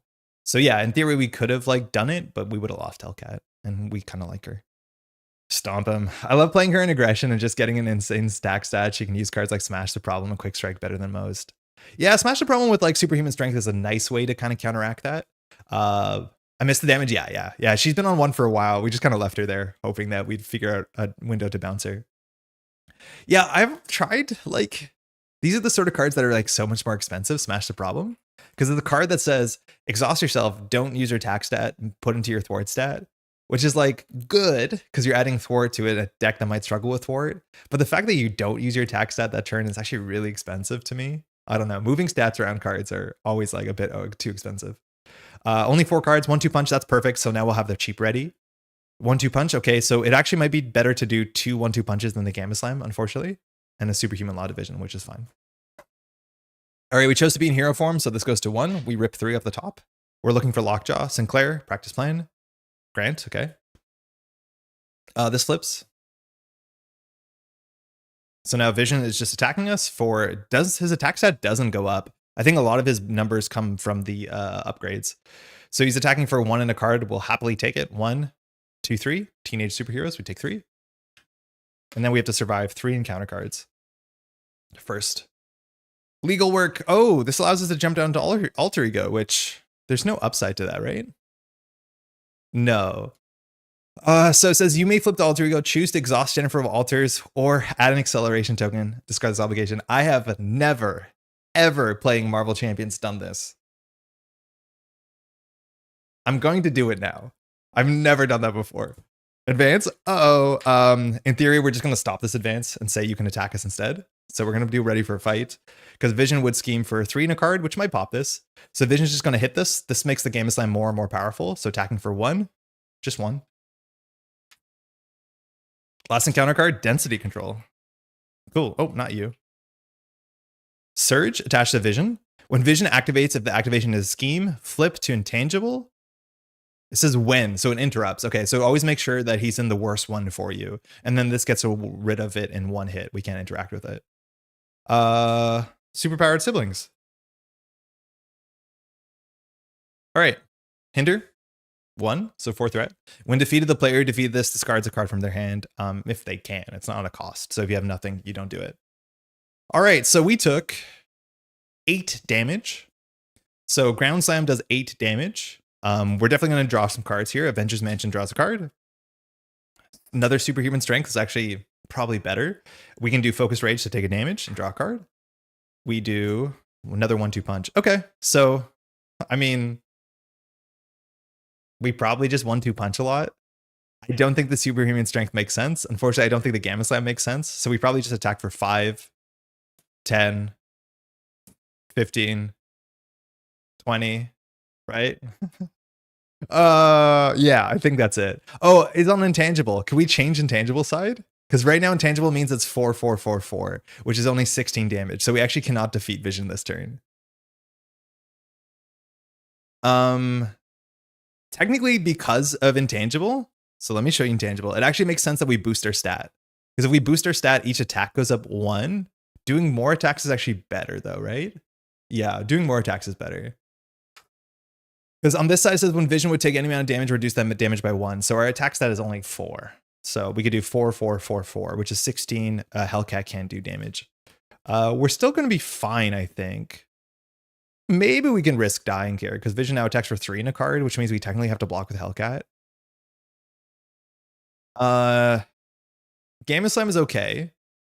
Gamma Slam here does 8, drops vision to 10. No, that's not that good. What's the math if we play Superhuman Strength? So say that we do 1, 2 for Superhuman Strength. We now attack for 6, so we can do 12. That's less damage. Yeah, I think we just slam all the 1-2 punches and hold for 1 turn. I don't think there's anything elegant with this. Oh, notably, we can bounce Hellcat to do another one. So hold on. So if we do this here for these 2, then we can do attack for 6, attack for 6. We're still short 1 card. Yeah, so bouncing Hellcat doesn't change anything here. Because we have to play these 3. 1 is played by Hellcat, 1's played by Queen Carrier, 1's played by this card, and we're 1 resource short. If we drew a double here, we'd have 18 damage. We did not. If we're scared of dying, we can just jump down to Alter Ego, because like this doesn't do anything if it clears. I'm assuming the side 2 is not like game losing. We've seen 1 advance so far, so there's only 1 more advance in the deck, but there has to be a vision card that says like vision schemes. Just about every villain or every leader has 1 or 2 cards like that. We could lose to that, I guess, with acceleration. Bummer. It'd be really silly to just lose the game here. So I think we'll just panic block with Hellcat. Yeah. Yeah, intangible actually stops us. That's really funny. Okay. I think we just still send damage. We could let Hellcat thwart 2 off of this just for safety, because her attack here doesn't really move the needle. So we'll attack for 5 to the villain. Villain only takes 4 because of intangible. We will 1-2 punch. So this says, after you make a basic attack, ready She-Hulk. Yo, HFT, how's it going? Good morning from the West Coast. Always good to see She-Hulk at the table. We're doing She-Hulk against Vision and Vision against She-Hulk. This is my first time playing Synthezoid. I don't know how you've been fighting Synthezoid. So far, it's been all right. Vision's been okay. 1-2 punch again. 4 damage. We're still ready. We're gonna float a card here. We don't have to because we can bounce Hellcat, but we would rather have Hellcat. So I'll keep the Gamma Slam because it's fun. So we'll do another 4 damage. Keeping ourselves ready. Yeah, we're short just a bit. We're short just a bit.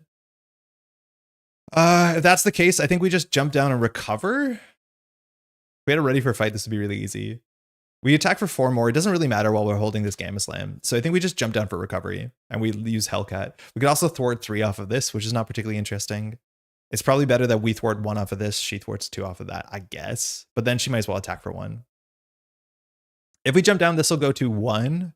Then schemes for 2, 3, 4, because that will flip. 5, 2 boosts, we advance. I do not know what the advanced side of the card is. It can't be that bad. If we draw another, it has 9. So if we draw another activation, that activation can add like 1, 2, 3, 4, 5, 6 worst. So I think we're fine. We're not going to deck out. So I think we do just jump down and recover. Because we're not going to clear this before the game's over. So we'll thwart. Oh no, we don't want to recover because of Gamma Slam, but 6 damage. How hard could it be? We attack for 5. So we will do thwart. Yeah, we'll recover. I'll jump down and then we'll recover for 5. And I'll hold on to the Gamma Slam. Despite that, it still does 4 damage. No, I'm not going to hold on to that. Who are we kidding? We'll pass. Oh, we'll do 5 damage because of Focus Rage. That's fun. Nah, whatever. We shouldn't have recovered if we want to do the Gamma Slam. I just don't think it's necessary. We have so many cards. If that's the case, instead of when we pitch this, we'll hold on to the Superhuman Strength as our last card because that like guaranteed gets us the damage and it's much cheaper. We'll pass. Drop 1, 2. Downtime. Some healing. Endurance. Some healing. Change of Fortune. No good. Power all of us. And we have a Ground Stomp. We could actually maybe get lethal on a Ground Stomp. So this would go to 2, but we only go to 1 because our Alter Ego text interacts with it. Vision flips Intangible, but I'm not going to flip it because as soon as Vision activates, Density Control, I believe, kicks in here. It says when Vision activates, if he has a scheme, flip it to Intangible. So flip straight back. So he stays in Intangible twice. Then if Vision's Mass Form attachment flipped, which it did, discard this. That's cool text. So Vision's now scheming for 1, 2, 3, 4, 5. So we actually do stay here on this side.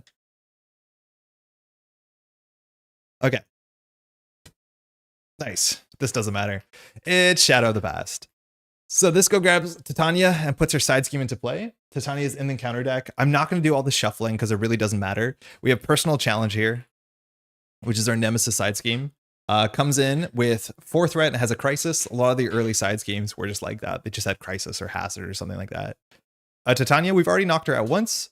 She has 6 health. She hits harder based off of how much health she has on her. So you do want to just hurt her a bit immediately. But that shouldn't matter here because we're just going to flip up immediately. That does 2 damage to Vision, 1 damage to Vision because of the Intangible. We will just draw a card, draw a card. It's a Genius.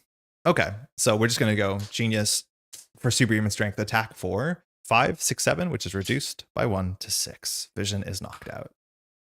Not too bad. I found the Synthezoid leaders generally a bit more interesting than some of the leaders from the Civil War. She-Hulk can hit like a truck, and I've lost a couple games on the first villain phase. Whoa, is that good?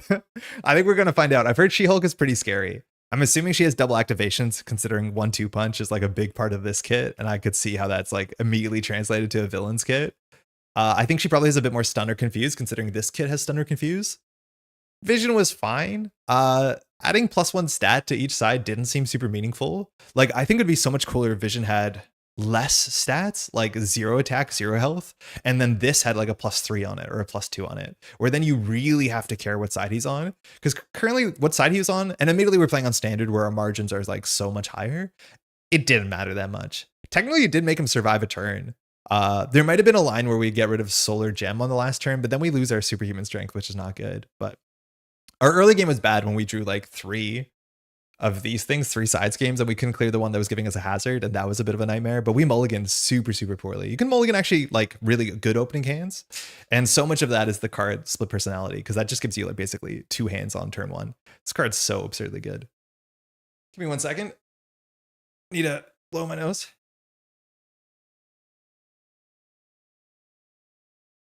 But how was everyone doing this Sunday morning? That's cool. We definitely will try this on Expert. We've been streaming for about an hour and a half. So what I'm going to first do is I want to jump over to the other deck. The other deck is a brand new deck that I built for this stream. It is a Vision deck, and we're going to try against She-Hulk. So I'll give you a breakdown of what that deck is. We're just going to clean this up first. And then if this all goes well, we'll jump back to that and we'll try this on a harder difficulty. It seems like She-Hulk looks to be the one that people want to play more against. So we'll probably get more reps into it. I think Vision's more interesting in competitive play, actually. His delaying your winning by a turn or 2 is huge in competitive play. I don't find him compelling in solo or co-op. Oh yeah, I could see that. Like, delaying a turn in solo doesn't matter. Delaying a turn in competitive, where it's like the first person to defeat the villain, yeah, that obviously matters a lot more. That's an interesting angle. It's cool to have like it's weird. It's saying that this leader is not designed to win, but the villain is decided to lose slowly on the basis that like speed matters is kind of funny. But I get that. All right, let's just take all the standard cards out. Cool. Unfortunately, we had a whole pack of minions in a row that we didn't see. This is like, you know, I'd say my criticism about Civil War, and apologies, I think you hear this a lot on the channel, is that of all the encounter cards that we drew, how many of them were like, it was the attachments that were like flavorfully vision cards. Everything else was like, yeah, I don't know. I couldn't tell you really one of the vision, like I could not tell you a vision treachery.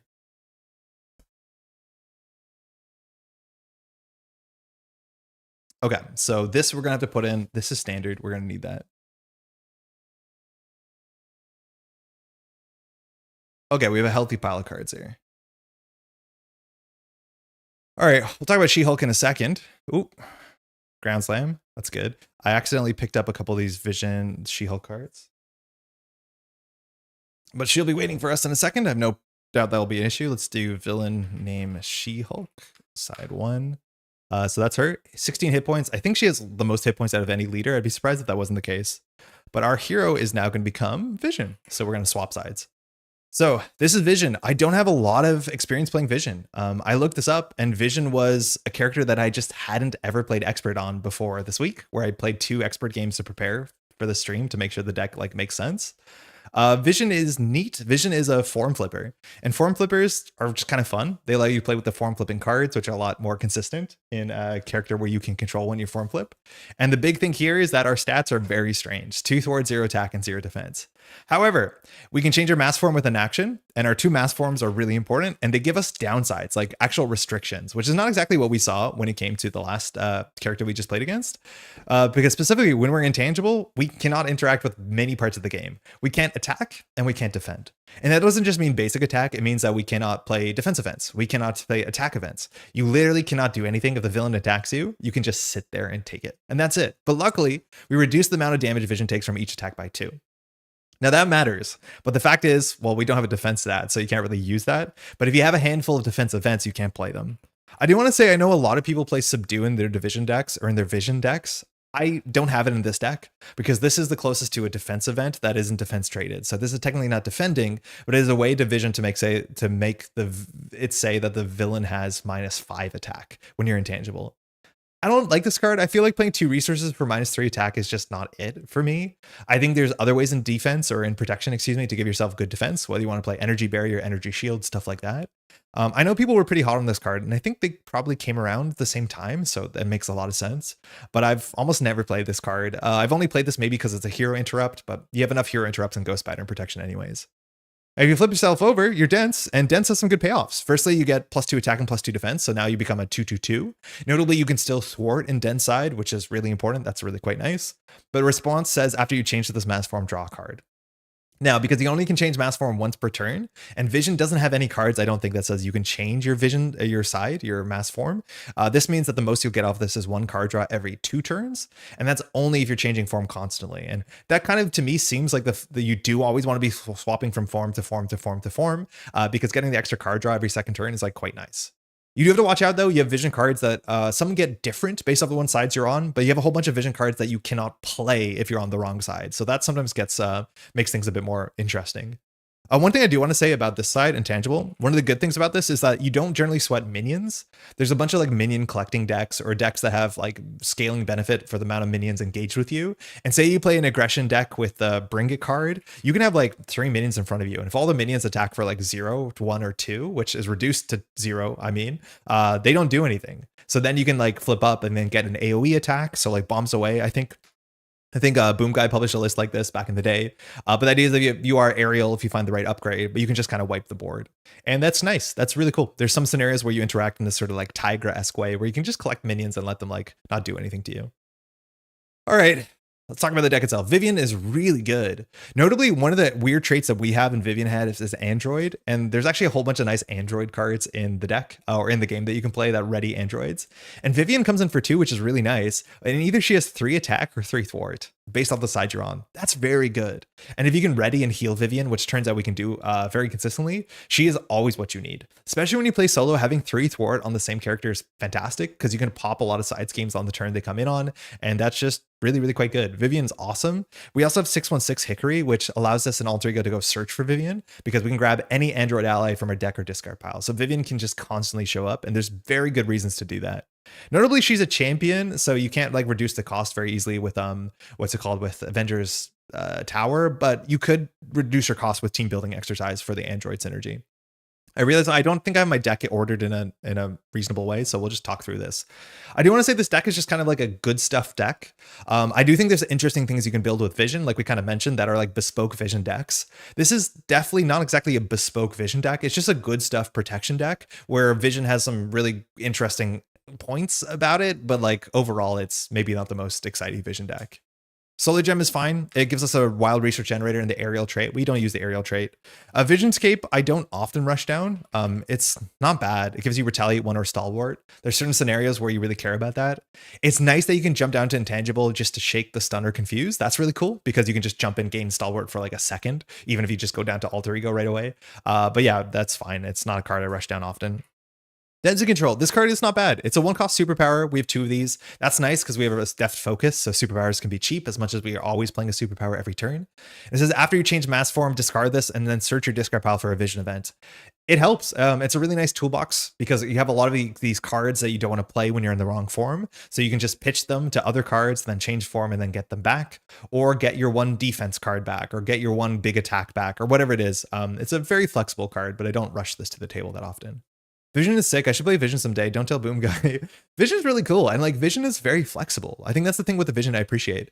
It's like Vision doesn't have any standout cards that I look at to be like, whoa, that's the reason to play Vision. But it's like Vision has access to so many small things, right? Like you have Stalwart, you have Retaliate, you have Aerial, you have Confuse, you have attachment removal. Like you're like a master, well, the jack of everything, master of none, I would say. And speaking of master of none, this is like technically the biggest master of none card. This is 3-cost superpower, which is pretty expensive. It's attack and thwart traded, but not technically the lines for characters that care about both of those. And it's either a 3 for 7 if you're in dense form, which is subpar. You're expecting a 3 for 8. If it's a 3 for 7, it should have a kicker. The kicker on this card is that it's flexible, because otherwise it's a 3 for 5. Which is terrible. That's really, really bad. This card is the one card in the set that annoys me because none of those feel good enough to be constantly playing. I do think once you're set up in Vision, you have enough research generators that you will play this and it doesn't cost you that much, but I just don't like the numbers on this card. And I think this card is costed like this because it's modal and you don't often see like big, powerful output cards that can give you both options. But for 3 for 5 sucks, 3 for 7, not great either. I do not emotionally feel good playing this card and you have 3 of them, which is my least favorite part of Vision. Super Dense Strike, though, is sick. This is another card. Piercing. Vision has Piercing. Vision literally has like every keyword of the game. 2 for 5 Piercing is really good in the scenarios. If you clear that Piercing, this becomes a very, very good card. And when I'm holding a 3 for 7 or a 2 for 5, this is the problem I have. It's like I'll always play the 2 for 5. Just Passing Through is also 1 for 3. Deals with Crisis. Again, we have so many toolbox options. This one's fine. You have to play this in tangible form, just like you have to play this one in dense form. That's a nice little trade. Phase Disruption, another card I really, really like. And there's certain scenarios where this card's just absurd. This says 2-cost superpower to confuse. Play only if you're intangible. And if they have an attachment that you can discard using hero text, you can discard that attachment. That's such a good value play. Discarding a gross attachment and confusing at the same time for a card that can be in your discard pile and you can grab back when and if you need it with your 1-cost density control is awesome. Love this. Mass Increase, I like this a lot when I played Protection Vision, and I've almost mostly played Protection Vision. I find this to be not so good in this build because we're not really defending that much. And notably, you can only play this in dense form for multiple reasons. It says when Vision defends, and this is better if you have cards that you can defend without defending, because I don't love exhausting when you're playing this, because when Division defends, prevent all damage from that attack. If you're going to prevent all damage from that attack, why are you defending? And the issue is this deck, the only way it can defend is by exhausting to defend, which means the text on half of this doesn't matter. This card is so much better if you have defense traded events that don't require you to exhaust. The problem is like all these defense traded events make you better at defending. So then what's the point of the text on Mass Increase? It doesn't 100% make sense. If you can line it up against a big attack to make a perfect block with bad defense stats, okay, maybe. But then the kicker here is after that attack, you stun the attacking enemy. So you do buy 2 activations. It's okay. If you want to exhaust, that's fine. Your basic attacks or your basic activations are not super valuable, but this card is like not as good. It's slightly more clumsy than it looks. So Vivian is sick. I should play Vivian someday. Don't tell Boom Guy. Very funny. I think I read that wrong. I said Vivian the first time. Anyways, Energy, Genius, and Strength. Energy Barrier. we're playing this because this is a way that we can mitigate damage when we're in intangible mode. Now, notably, intangible mode, the ability that reduces damage, this is called like an ongoing effect. I forget the term for this, but this has priority over energy barrier. And that actually matters. So if we're attacked for 2 damage, let alone 1 damage, we can't decide to reroute that damage with energy barrier. We have to remove it with intangible first, because the priority is generally like these ongoing effects, then interrupts. Forced interrupts first, villain interrupts first, then hero interrupts, I'm pretty sure, then non-forced interrupts, I think. But more importantly, sorry, it's these, then status cards, then interrupts. So this always go before this, so you can't choose to redirect the damage if you don't take the damage in the first place. That being said, this card is very good for a bunch of reasons. Death Focus. We have a lot of superpowers. Of course, we're going to play this. And this is the reason why I'm super excited to play Energy Barrier. This deck can ready all the time. Now, readying yourself is nice and flexible. Admittedly, readying yourself is better the more stats you get, but we actually have a lot of cheap readies we can put in this deck, not just like Hercules. And so readying yourself with Repurpose, where you give yourself plus stats by discarding your energy barrier, is so much better when you can continue to ready yourself multiple times this game, the turn. And that's why like we have 3 copies of Reboot, which I'm assuming is in every Vision deck, because Reboot says, ready a friendly android character and heal 1 damage from it. That can work on ourselves. Of course, it can work on Vivian as well. But the idea is that if we repurpose to get our stats up to 4 attack or 4 thwart, and then we can reboot, that means now we can do attack for 4, attack for 4. So you multiply the multiply, which is really, really nice. So that means our deck has 6 readies, which is the most I think we can put in a Vision deck. Technically, you could put like Indomitable and other stuff, but yeah, very, very quite nice. Other thing that I really wanted to play here, and again, we're not good at blocking. We don't want to be defending, let alone sometimes we can, is we have Perseverance. Perseverance says give yourself a toughness status after you change form, and technically changing from intangible to dense is considered a form change. So Perseverance just becomes 2 cards functionally for a toughness, which is not amazing, but it's not terrible. Because one of the worst feelings when you play Vision is when you're in intangible form and you're on low health, and then the villain attacks you, and you're like, oh, I can't do anything, because you're not allowed to defend. If you have no allies, you just have to sit there and take it to the face. Immediately you're denying 2 of the damage, but like not having the ability to panic block for a couple reasons feels pretty bad. So having that toughness on deck is fine. Now we're playing 2 ready for fights. This means we can jump down a bit more. We don't have the biggest reason to jump down into Alter Ego with this deck. Ready for fight might not be perfect. We have the 616, which is a nice reason to go Alter Ego to grab Vivian back over and over again, but Ready for Fight's just a good enough card. I do think we could maybe tech ourselves more into She-Hulk, at least what I think She-Hulk is. So having more ways to discard statuses, that's probably good. Having readies is probably good. We already have that. But this is probably a matchup where the Night Nurse might go far, because I'm assuming She-Hulk will be stunning us and confusing us. And when our hand has mostly events and we are exhausted, it's really bad to play an event to get rid of a stun, usually, especially if it's a 3-cost event. That's awful. We've already talked about Evaluate Threat. It's very, very good. And then we just have a bunch of allies and a bunch of resource stuff. So again, sorry, I forgot to organize this deck in a logical way before the stream starts. I usually do that. We don't have a lot of allies, and I think we probably could play more. We could probably cut the Ready for Fights. Starhawk is just good stuff, value protection card. We have Nick Fury, which we can cheat out with Evaluate Threat. I'm playing Ironheart just because I wanted something cheap that can get in the way. Ironheart is very, very good for a chump blocker. We're going to need panic chump blockers because sometimes we are not allowed to block for ourselves. We have Avengers Mansion, which will cheat out with Evaluate Threat and Quinn Carrier. And then we have Endurance because we do want a bigger health pool, because sometimes we just take hits to the face. I don't feel really strongly about this deck. It's okay. I do think you can swing more into Vision stuff. I think in some ways it's a bit tricky to play protection because you can't defend as much as like we talked about Subdue already. But my played test games with this have actually been kind of fine. Like you just kind of truck along. We'll see if She-Hulk hits really hard. That can be an issue, because if she multi-attacks against us, we're usually in a bad spot. Because we want to stay as much time in Intangible as possible. And Intangible has like way better scaling against small attacks. So very good against minions. It would be very good against Vision, where Vision in the last game barely attacked us for more than 3. But if you get attacked for 5, 6, like, yeah, this becomes less important. A lot of small attacks good, a lot of big attacks less sustainable. So we'll see how it goes. That's it. We start here with these. It's going to be hard to track our stats. So I probably am not going to, because we have a 200 stat line, and then when this thing is flipped to the right side, we'll have a 222 stat line. I don't know how to visually show that in a way that is very easy. Oh, we didn't mention this. Our alter ego side says when you're in dense form, you get +2 recovery. And when you're in tangible mass form, you get +1 hand size. Notice how vision has 5 hand size.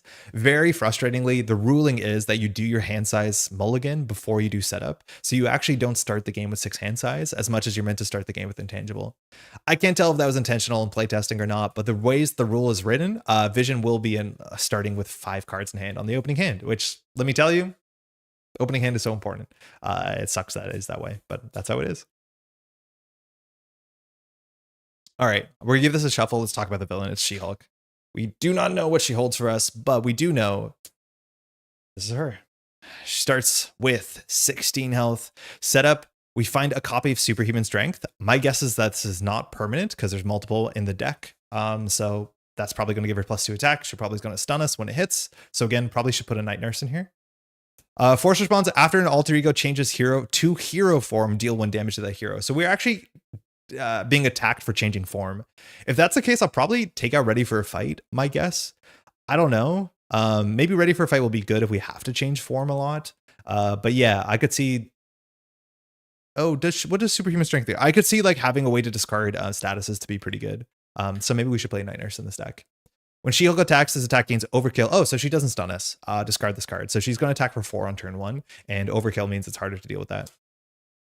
All right. Hey, Coriora, how's it going?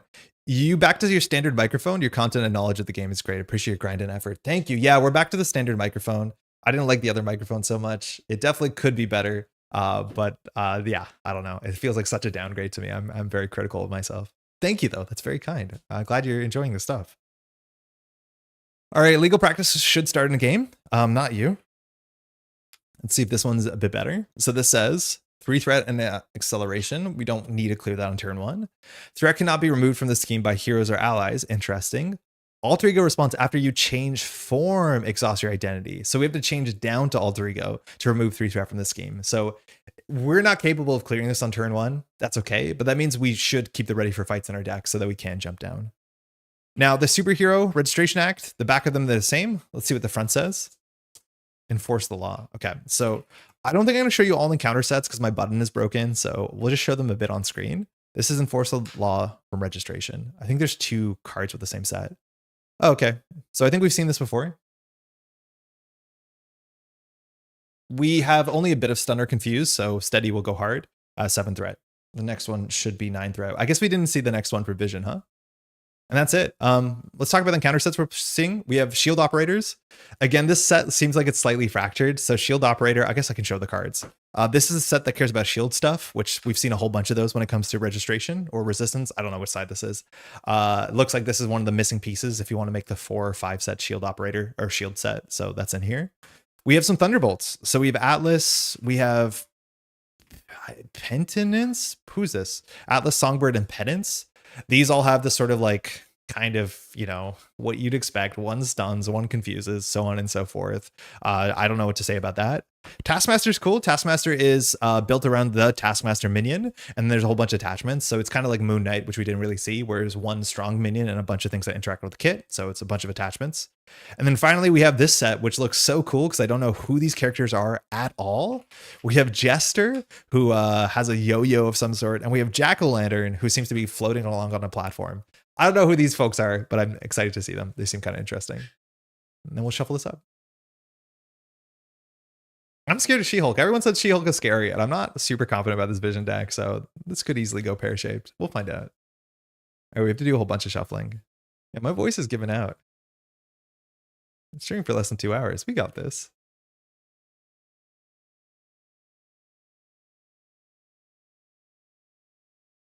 She has big numbers. Like, she's attacking on turn 1 with 4 for 4, and she is steady. At least that's the setup. And she has the biggest health pool.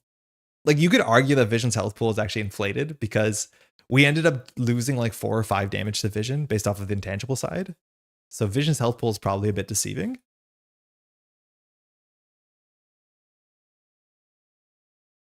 The question is whether we stay down an alter ego. Or not an alter ego, if we stay intangible. It really depends on our opening hand. But we definitely want to plan jumping up this turn to jump down. And when we jump up, we actually take 1 damage because of She-Hulk's text. So no matter what this turn, we're going to be ending up taking a bunch of damage. Because this says after an alter ego changes to hero form, deal 1 damage to that hero. And notably intangible just says the damage from attacks is reduced. If we do draw an energy barrier will actually redirect the She-Hulk damage, because I think energy barrier is just taking damage. It's not attack based. So that's like a fun interaction we have potentially going for us. And this deck we have to give a proper shuffle. Yeah. I feel like there's definitely changes that we can make to this deck. I played against Expert Claw and Expert Unis, which is usually like my testing gauntlet, excuse me. And it went fine. I feel like we were slow to set up though. Like we didn't want to ever play a 3 for 7s. So generally we were just like scraping by until we got really set up, and then we could afford to play the 3 for 7s. I don't know if this is going to be that different. Okay. Coffee.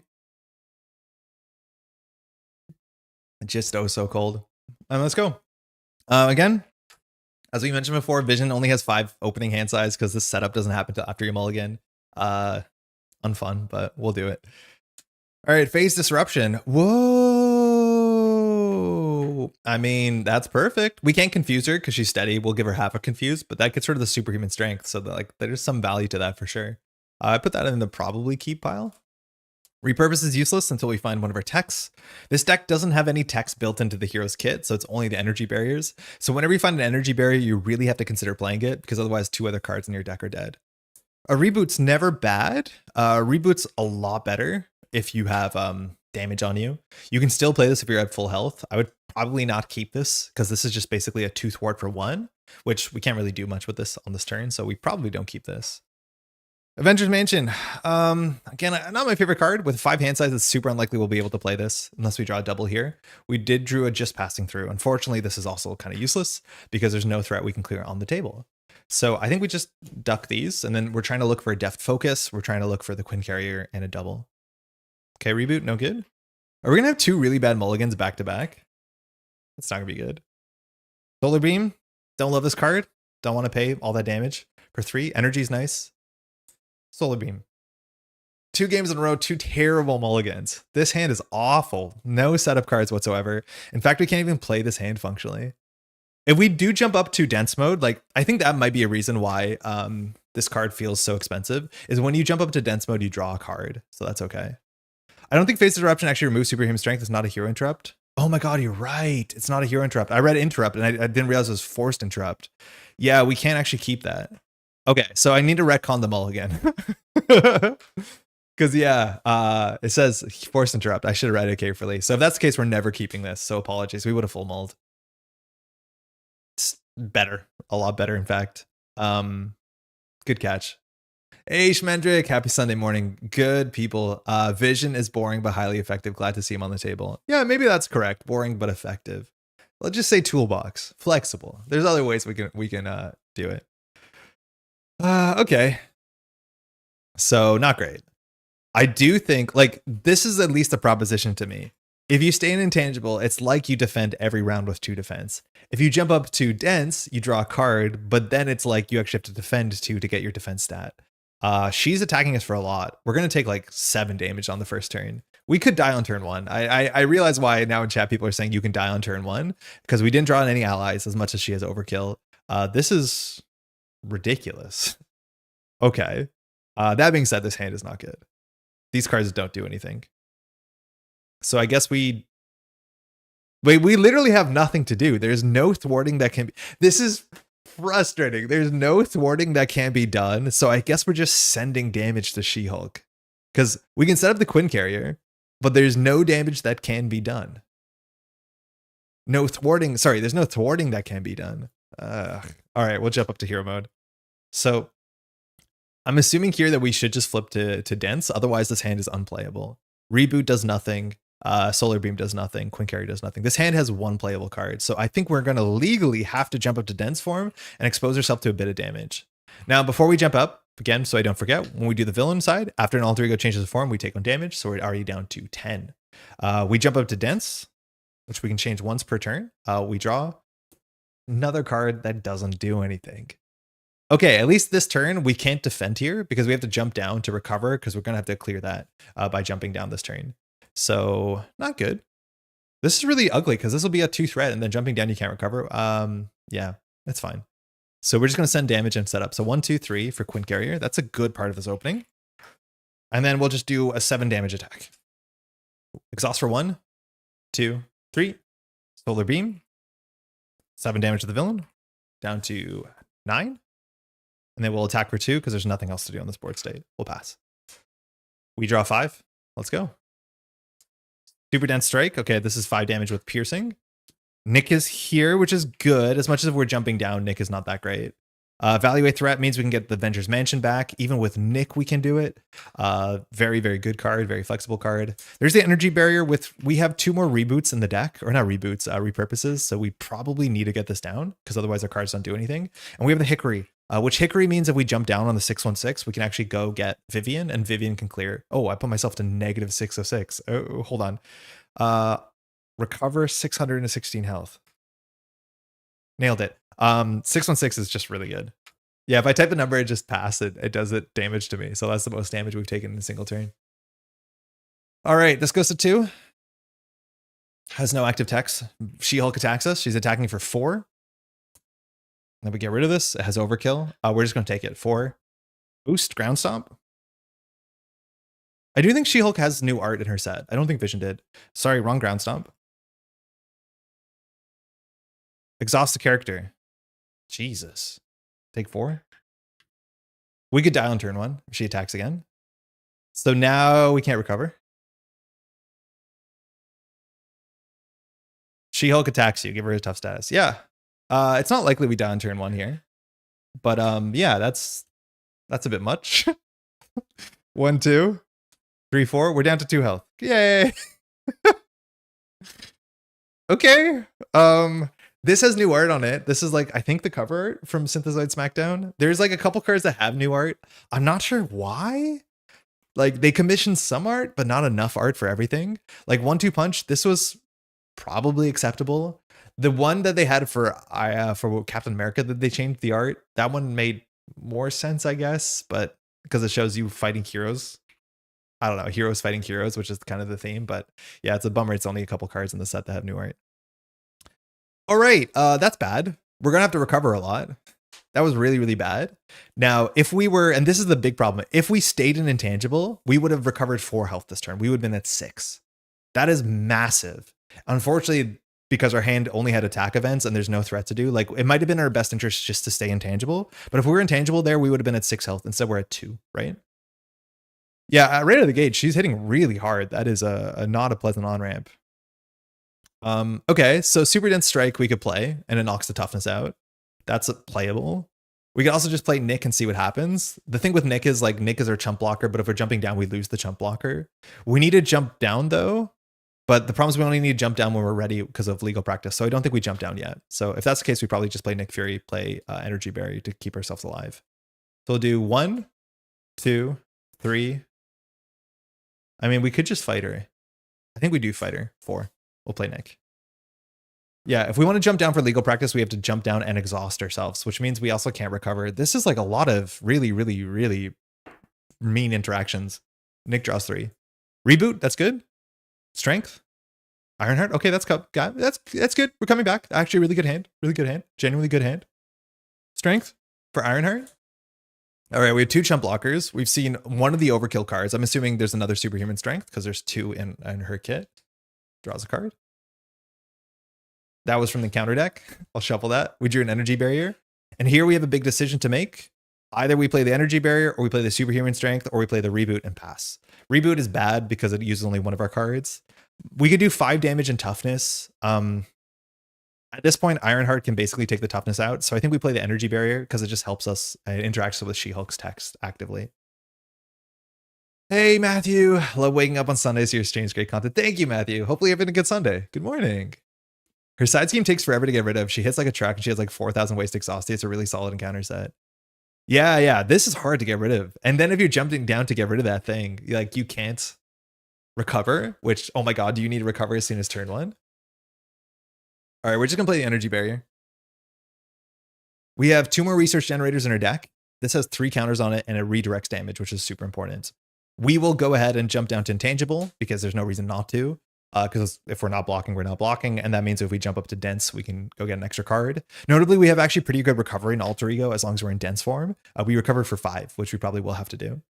Oh, we use just Ironheart to ping the toughness. She'll be a panic block. Nick Fury will clear the threat and we'll pass. Very, very good turn 2 after a bad turn 1.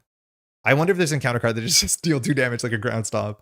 Starhawk, Endurance, more hit points. We need that. Genius, Mass Increase, and Energy Barrier. Now, this is the issue is we can't play Mass Increase. Not only can we not defend, but it says on it you have to be in dense form, which is like technically redundant reminder text, but it's better to be safe than sorry. This hand's okay. We have an ally. We have some recovery. Goes to 2. Now She-Hulk finally doesn't have text, so she's attacking for 2 and a card. We'll put Nick in the way. Big boost on Taskmaster. I shuffled the deck. How did that get back on top? 5 boost? Or 3 boost to 5. 1 encounter card. Jack-o'-lantern. I wanted to see what this card was. When revealed, discard the top 3 cards of your deck. Place 1 threat on the main scheme for each different card type revealed this way. Event, upgrade, event. Okay. 3 health schemes for 2 attacks for 1. I can't believe we're getting paid for this. Who's paying you? Okay, it's back to us. In theory, we want to pop up to draw a card. We should do that sooner than later. This should be ready behind the camera. Because if we go to the dense mode, we do draw a card. So I think we want to be in dense mode. We don't have any cards in our hand that we can't play in dense mode. That's usually like one of the restrictions that you want to do your ordering right. So I think we'll just go hop up to dense, draw a card. There, Superhuman Strike, nice. Or Super Dense Strike, that is one that we can only play in this mode. So let's talk about our priorities. Priorities are thwarting 2, because this is going to hit 6 soon. We haven't seen any advances. Playing allies just always seems good, because if she attacks us 1 more time, we're in dire straits. We can Quinn Carrier out Endurance, and then we can decide here to play a second Energy Barrier, or we can go ahead and like try and Super Dense Strike Jack-o'-lantern, which Jack-o'-lantern here only attacks for 1. This is the sort of thing where like you can just stay in intangible and not care about 1 attack minions, which is kind of fun.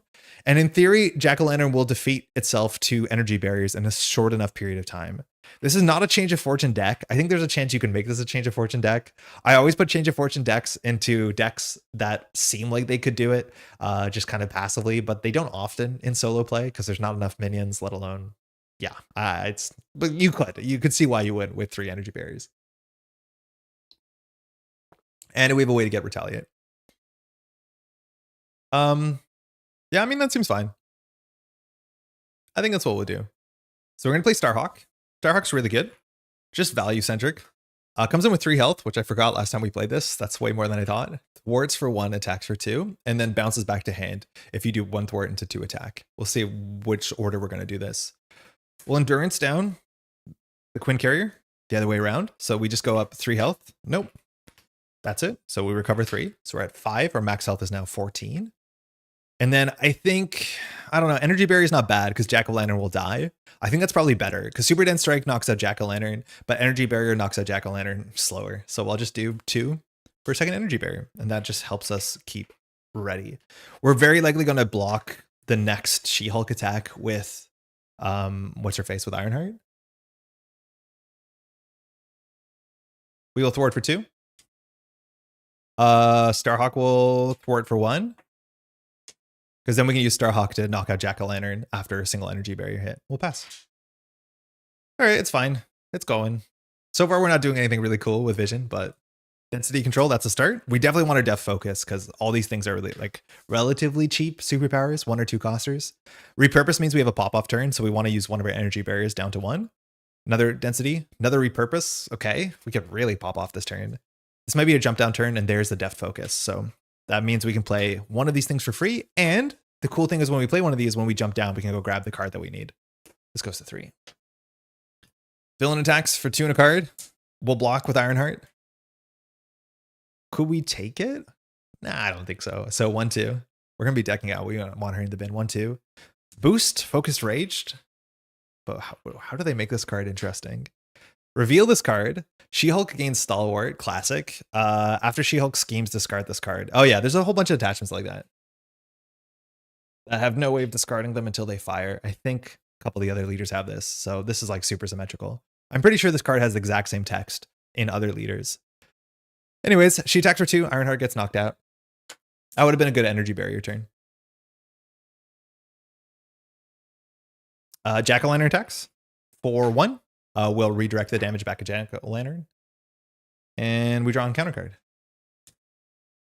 I'm terrified to read whatever the card says. Discard the highest cost ally or support you control.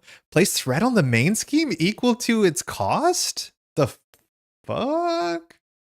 What the hell? That's a card? That is an absurd effect. Yo, what were they cooking? We lose our Quinn carrier? And put 3 threat? Like, one of those was not bad enough. This is meant to cost 4. It was free. That's incredible. She seems way worse than any other villain so far. People were right. Like, that's just a nonsense effect. So now we have to clear 2 threat from this or we're cooked. Luckily, we can clear a lot of threat. Okay, so we probably don't do double energy barriers. So I think we do... I was going to use the Quinn carrier this turn. Yeah, game-ending card. Yeah, absurdly game-ending card. Like, I'm not playing the Avengers Mansion anymore. That should not be in the deck. Add 4 threat is an absurd encounter card in solo. That, like, loses on the spot. Okay, we play Depth Focus. Ideally, we want to jump down, but we can't really, because she'll definitely scheme out. She's scheming for 2. Okay. She is scheming for 2. I wonder if She-Hulk got separated from the box also because of difficulty reasons. They were like, we'll put the hardest one in another product for those who are like really, you know, into this game. I could see that being right. So we will thwart for 2 off of this. Now, if we play Density Control, we can do it for Depth Focus. So this is actually a perfect turn. So yeah, we play this for free. Then we'll go ahead and change back to Intangible. And then when we change for Intangible, we'll crack this and we'll go get our 3 thwart card. I don't know what it's called, but when we look through a wall, it's kind of fun. We'll get it just passing through. So this is in our hand. And now we can do this density control for just passing through. So we remove 3 threat because we're intangible. Oh, we can no longer attack though. So we messed that up. Hold on. So before we were meant to flip down, we were meant to repurpose this. Are we recovering? This was that too. Because repurpose we probably wanted to do first. I thought we were going to attack Jack-o'-lantern, but I think Starhawk attacks Jack-o'-lantern and returns to our hand. So this is not actually a particularly good repurpose, and or we're floating a card. So that's not great. But I think we just need to jump down and take a recovery turn. If we jump down intangible, we draw a card. If we jump down in dense, we recover. But we need to knock out Jack-o'-lantern. So I think we will Starhawk into Jack-o'-lantern. Knocks out Jack-o'-lantern. Starhawk returns to hand because it took 2 consequential with 2 health left. So this is our hand. I think we still have to do it. There was no good ordering for this. This will go to 2, 3. No, we'll clear this. This will go to 2. She schemes for 3, 4. So we're just hoping not for a 3 boost. I think we can do that. So we'll repurpose away our energy barrier, which is not great. We'll choose to give ourselves +2 thwart stat. It's not going to matter, but our stat goes up +2. We choose which stat. That readies us. Now we can jump down. And when we jump down, we have to do legal practice. So legal practice says, after you change form, exhaust your alter ego. Sorry, wrong one. Exhaust your to remove 3 threat from the scheme. That's the only way to clear it. So that's good that that's gone. That took a while to get rid of. I think I'll hold on to Starhawk because we're going to not deck out if we do that. I don't think it's a great time to deck out here to draw another encounter card. And notably now, oh no, we are going to, no, we're not going to deck out. But our alter ego here now, we have +1 hand size. We're going to have to recover. The thing is we can't change this form down here. We'll draw 1, 2, 3. Perseverance is going to be good. 4, 5, 6. Okay. That's a lot of our best cards at the bottom. I think 3 Perseverance were in the bottom. Never mind. It's ready for fight. But Perseverance is going to go really hard because so far we haven't seen that she has any toughness. Gamma Slam is one of her best cards. Hey, Mike. So they decided to make her best villain card. I mean, that is nonsense. Adding 4 threat for a single encounter card while also losing a card on your table is a bit better than every other encounter card I've seen in a lot of characters. That's so wild. Hey, Lily, definitely on theme with the player cards. I won so many games with Gamma Slam one shot. Oh, when you played like, oh, I mean, I see what you mean. Yeah, when you play as She-Hulk. Yeah, that is true. I remember when I had my core set, I was just playing like core set She-Hulk, and I played so much core set She-Hulk, like every single aspect. It was the card that you built towards for sure. It'd be like, if I just draw it, I can do 14 damage, I can win. This goes to 2. She's gonna scheme for 2 in a card, then this will be discarded. So it's 1, 2. Lamau 3. So this goes to 5. That's annoying. Wait a second. This actually gets rid of it, I think. Sorry, I'm always going to pull up the wrong one first. So it says, yeah, we get rid of this. Reveal this card, so it fires. After She-Hulk schemes, discard this. I don't see why that should stay on the table. Right? Because it technically saw her scheme. And then after she schemes, she discards it, which is after it resolves. Yeah, that should work like that, I'm pretty sure. This was upside down. That's weird. The second one doesn't fire? Why not? Seems like it should. Like, it definitely gives a +1 scheme. But why shouldn't it resolve? Justice Like Lightning. Oh, sorry. We've seen this name a couple times. This is the Dangerous Recruit ones. Yeah, it's a response. Yeah. Each minion activates with a player is engaged. Otherwise, the enemy leader activates against you. Do not give it a boost card. Oh, that's lucky. This goes to 6. That actually really mattered that it did go to 7. And it's back to us. So we look at our hand here. We have Vivian, who can do a bunch of thwarting for us. Vivian's really, really good. That's nice. We're going to probably have to recover for 3. And when we jump up Energy Barrier, we'll ping her for 1, which is good. With this hand, we're probably not going to change forms. If we want to, we can play Perseverance. We have no superpowers in our hand, so Death Focus is sitting kind of awkward, and it's very unlikely we don't have superpowers. But my guess is we play like 1, 2 for Solar Gem. Solar Gem generates 1 for Viv.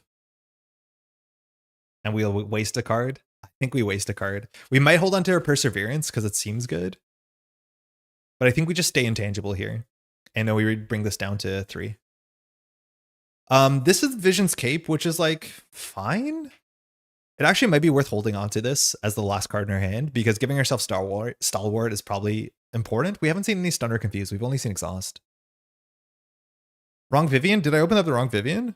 Oh, I did. You're right. I pulled a basic Vivian. Good catch. Yeah, they're both really good, actually. Really, really quite good. The floor and 2-cost allies is super, super low. All right, we're going to recover 3. Let's try and keep healthy. We'll hop up. When we hop up, She-Hulk, do you even lift? We take 1 damage. We'll redirect it with Energy Barrier, so the joke's on her. She's down to 6.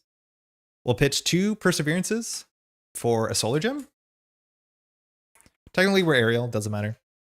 We'll exhaust that, plus Starhawk for Viv. Vivian now has 3 thwart because we're in intangible side, and she'll thwart for 3. Okay, we have 8 health. We're blocking for 3 with Energy Barrier and the other card, so we should be good. We're going to draw 2 encounter cards, so it might be scary. We can't actually exhaust ourselves to defend, so we can't play around anything that exhausts us by blocking, so we'll just pass here. We draw ready for fight, which seems okay. I feel like some of these cards are in here upside down. I might be wrong about that. We'll draw 3 more. It's nice to have 5 hand size. I don't want to say we've stabilized because, oh my god, I thought we did, and then the encounter cards just ripped up the Quinn carrier and threw it at us, which, like, that's not good. But getting Stalwart would be nice here. Vivian can clear this. If we want to jump down with 616, that'd be good. But Vivian's just such a good card. If we can draw a Reboot, that's amazing, because Reboot just heals Vivian and thwarts for 3. So it's just a 1-cost 3 thwart, which is not amazing, but it seems better when you say it like that. It suddenly seems worse, I mean. Okay, 1, 2, 3. Strength, nice. We'll like some resources. Phase Disruption, let's see if there's an attachment that lines up with. So far, all the attachments didn't have hero interrupts. And we were ready for a fight. So we actually could jump down and play this. And with Energy Barrier, jumping down is actually not that expensive. But this hand doesn't really do much. We have half a Confuse, which is not my favorite. Goes to 4. She-Hulk attacks for 2 in a card. We'll just take it. And notably, we're intangible, so we just take 2 fewer damage. So 1, 2. Boost Mad Jack's platform. Card has some really goofy sets. So attach to a minion. Otherwise, attach this card to a minion engaged with you. You can't. So this is just no boost. So She-Hulk does 2 damage. We take no damage because she is hitting an intangible object. Got him. Homeland Security. So I think this card actually got printed twice. There's a card that got printed twice with the same name. Like this. Check this out. So this is Homeland Security. The main scheme with certain art. And then this is Homeland Security. The side scheme? I don't know why they did that, because you actually can play with both Homeland Securities in the same encounter. I don't know if that's an oversight or that's intentional, but this showed up because I'm like organizing card scans. I don't think I would have realized that, but it's wild that you can have Homeland Security, the main scheme, and then Homeland Security, the side scheme. It's not unique for this game to reuse card names, but using reuse card names in the same like encounter sets functionally is very weird to me. So first minion gain surge. Hopefully we don't draw one. 4 threat acceleration. We didn't draw one, but we're getting 1/2 punched. We might not mind this on the basis that we are still intangible, so our intangible goes pretty far. So She-Hulk attacks you, give her a tough status card. Technically, you give her the tough after, which matters because we might ping a damage back. So she attacks for 1/2. We can't block. 1, 2, 3. So we could choose the energy barrier here. We will. No, we won't. With the toughness on, we probably don't want to. So the first 2 damage is mitigated by density or by intangible, and then the next damage we could energy barrier back. I don't think it matters. I think we're just clearing Homeland Security, let's be honest. We have 3 repurposes, but this probably will be emptied soon enough. I think we'll just take the damage. We'll go down to 7. Okay, it's back to us. So we have 2 research generators. This is our only superpower. I think we do want to play the cape because it's fine. So let's get that on the table. So Vision's Cape gives us Retaliate 1 or Stalwart. So we will never have both of them. Currently we have Stalwart. Retaliate's really nice with the toughness, so that's another reason not to take it, but I don't want to get attacked that hard unless we have like a toughness ourselves. So I'm going to show these 2 buttons, but we'll only ever have one of them. I don't even know if you can read these buttons on stream. Maybe if you're watching in 2K or 1440. All right, so we might as well do Solar Gem for phase disruption. This is pretty underwhelming, but it uses our resources, so we put half a Confuse on She-Hulk. We'll play a Ready for Fight, so we're allowed to jump down here, which we could consider doing here, but I think we need to clear in Homeland Security more accurately. So while we're still intangible, we could jump up to draw a card. Maybe we should have before we committed all these cards to the table, because half the Confuse is pretty bad. So we could have saved these 2 research generators. Sorry, say that we do this. We only play Vision's Cape, because if we change the dense mode, we can draw a card. And if we change the dense mode, we'll have Retaliate, which means the toughness will come up after she hits us. Also, we are in dense mode and we jump down. We can recover a bit more, which is probably good. I just think we need to use Vivian first because we need to clear this. So Vivian will thwart for 3. She's knocked out. Having no allies is scary, but we've seen 2 1/2 punches. I don't think we've seen any assaults yet, but like a double activation could cook us. We've seen no assaults, but we've seen 2 1/2 punches. We'll flip up with dense, draw a card. So, okay, so this doesn't change anything. In fact, this is worse. So we'll do the same thing. We'll play the phase disruption to get it confused. We'll do a Ready for a Fight for a Ready for a Fight. But now we waste 2 resources, so that was actually way worse. We will thwart for 2, clearing Homeland Security. And then we'll jump down to Alter Ego. No, actually, we'll take a hit here because we have Retaliate. That's it. We'll pass. Draw 5. Super Dense Strike. That's another reason that we don't care about the toughness, but it's going to go away. Solar Beam is 3 for 7, 3 for 7. Just passing through is 1 for 3. Perseverance is not bad. Kind of ugly. This goes to 5.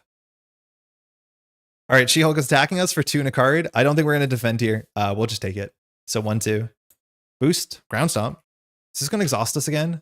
No, hold on. Sorry. Always do that. Exhaust the character you control. It's nice to have allies. So we take 2 damage. This means if we get attacked again, we probably lose, but our Retaliate takes the toughness off. Yeah, some of these cards are just upside down. So the deck is boxed. Apologies for that. This card doesn't do what I think it's meant to do. This card's really weird. So this says, when revealed, discard cards from the counter deck until a minion is discarded. Advance gone. Yeah, some cards are upside down. Oops. All right, so we discard Jester. If you are in hero form, deal damage to your hero equal to the minion's attack. So we take 2 damage. But you don't put the minion into play. I'm pretty sure this card was intended to put the minion in play, but the way that is worded, it does not put the minion in play. I don't know what that's about. That's always very strange to me. And that's it. It's back to us. Unfortunately, we can't recover because we're exhausted. We can jump down safely because we're ready for a fight, but we also have 5 threat removal with Solar Beam. We can also knock out She-Hulk because we have Solar Beam, and Solar Beam just does a bunch of damage, 7 damage, which is a lot. So that's something we can do. Oh, we could have energy buried. Was this at 3? Yeah, we should energy barrier one. Sorry, I forgot that we had energy barriers behind the camera. So we'll recover one, the villain will take one. That actually really matters too, because we have Super Dense Strike, and Super Dense Strike is now a cheaper way to knock out She-Hulk. So if we do Def Focus Solar Beam, we can Super Dense Strike She-Hulk. There's a chance that She-Hulk Leader 2 has a toughness, which means we want to kind of keep this. Let's check. No, she doesn't. But Super Dense Strike knocks out She-Hulk, which puts her at 1 scheme, 3 attack. That's fine. Her text doesn't get worse. She already has steady. That's fine, because she has steady here. This leaves us with this. We can now spend 3 for Solar Beam to clear 5 off of this. And then we can just jump down in Dense form to recover harder. Or we can jump down in Intangible, and when we jump down in Intangible, we can have an extra card in our hand. Jumping down, or like, that's the big cost of not changing out of density form, is sure, you lose 1 hand size. Like, excuse me. If you don't change into out of dense form, you're going to lose your hand size next turn no matter what. The best thing you can do is jump down in Intangible, because then in Intangible, you have a 6 hand size, and then you can jump straight to dense, and then you have a 7 hand size. So it's actually really expensive to try and get that 2 recovery, because you functionally lose 2 cards from hand. Now, we technically have a bit more health because of energy barrier, but yeah, I think we have to. I think we have to just... Do we need more cards in hand? I think we might not. Maybe we just need more recovery. All right, we'll do Solar Gem and Def Focus for Super Dense Strike. Deal 5 damage to an enemy. This attack ends piercing. We knock out She-Hulk. She takes 5. We advance to She-Hulk 2. Steady. When revealed, we have an encounter card. It's a scary time to be down, especially because we're probably going to stay down for a turn, I think. I don't think we're going to be jumping up immediately. That's it. She cannot take more damage. She goes up to 20 health, which is a lot for a side 2 for standard, I think. It's been a while since we've seen that. She must be the biggest. Maybe she's not. Okay. Then we'll spend 3 for Solar Beam. Oh, wait, we have to be intangible. Okay, so this kind of forces our hand, because Solar Beam forces us to be intangible, so we're not going to make any decisions. We'll jump to intangible. We'll play Solar Beam to remove 5 threat. All right, so our recovery is not going to be better. Then we're going to jump down to Alter Ego, and we'll pass. And luckily in Alter Ego, because we're intangible, we'll draw 6 card hand size.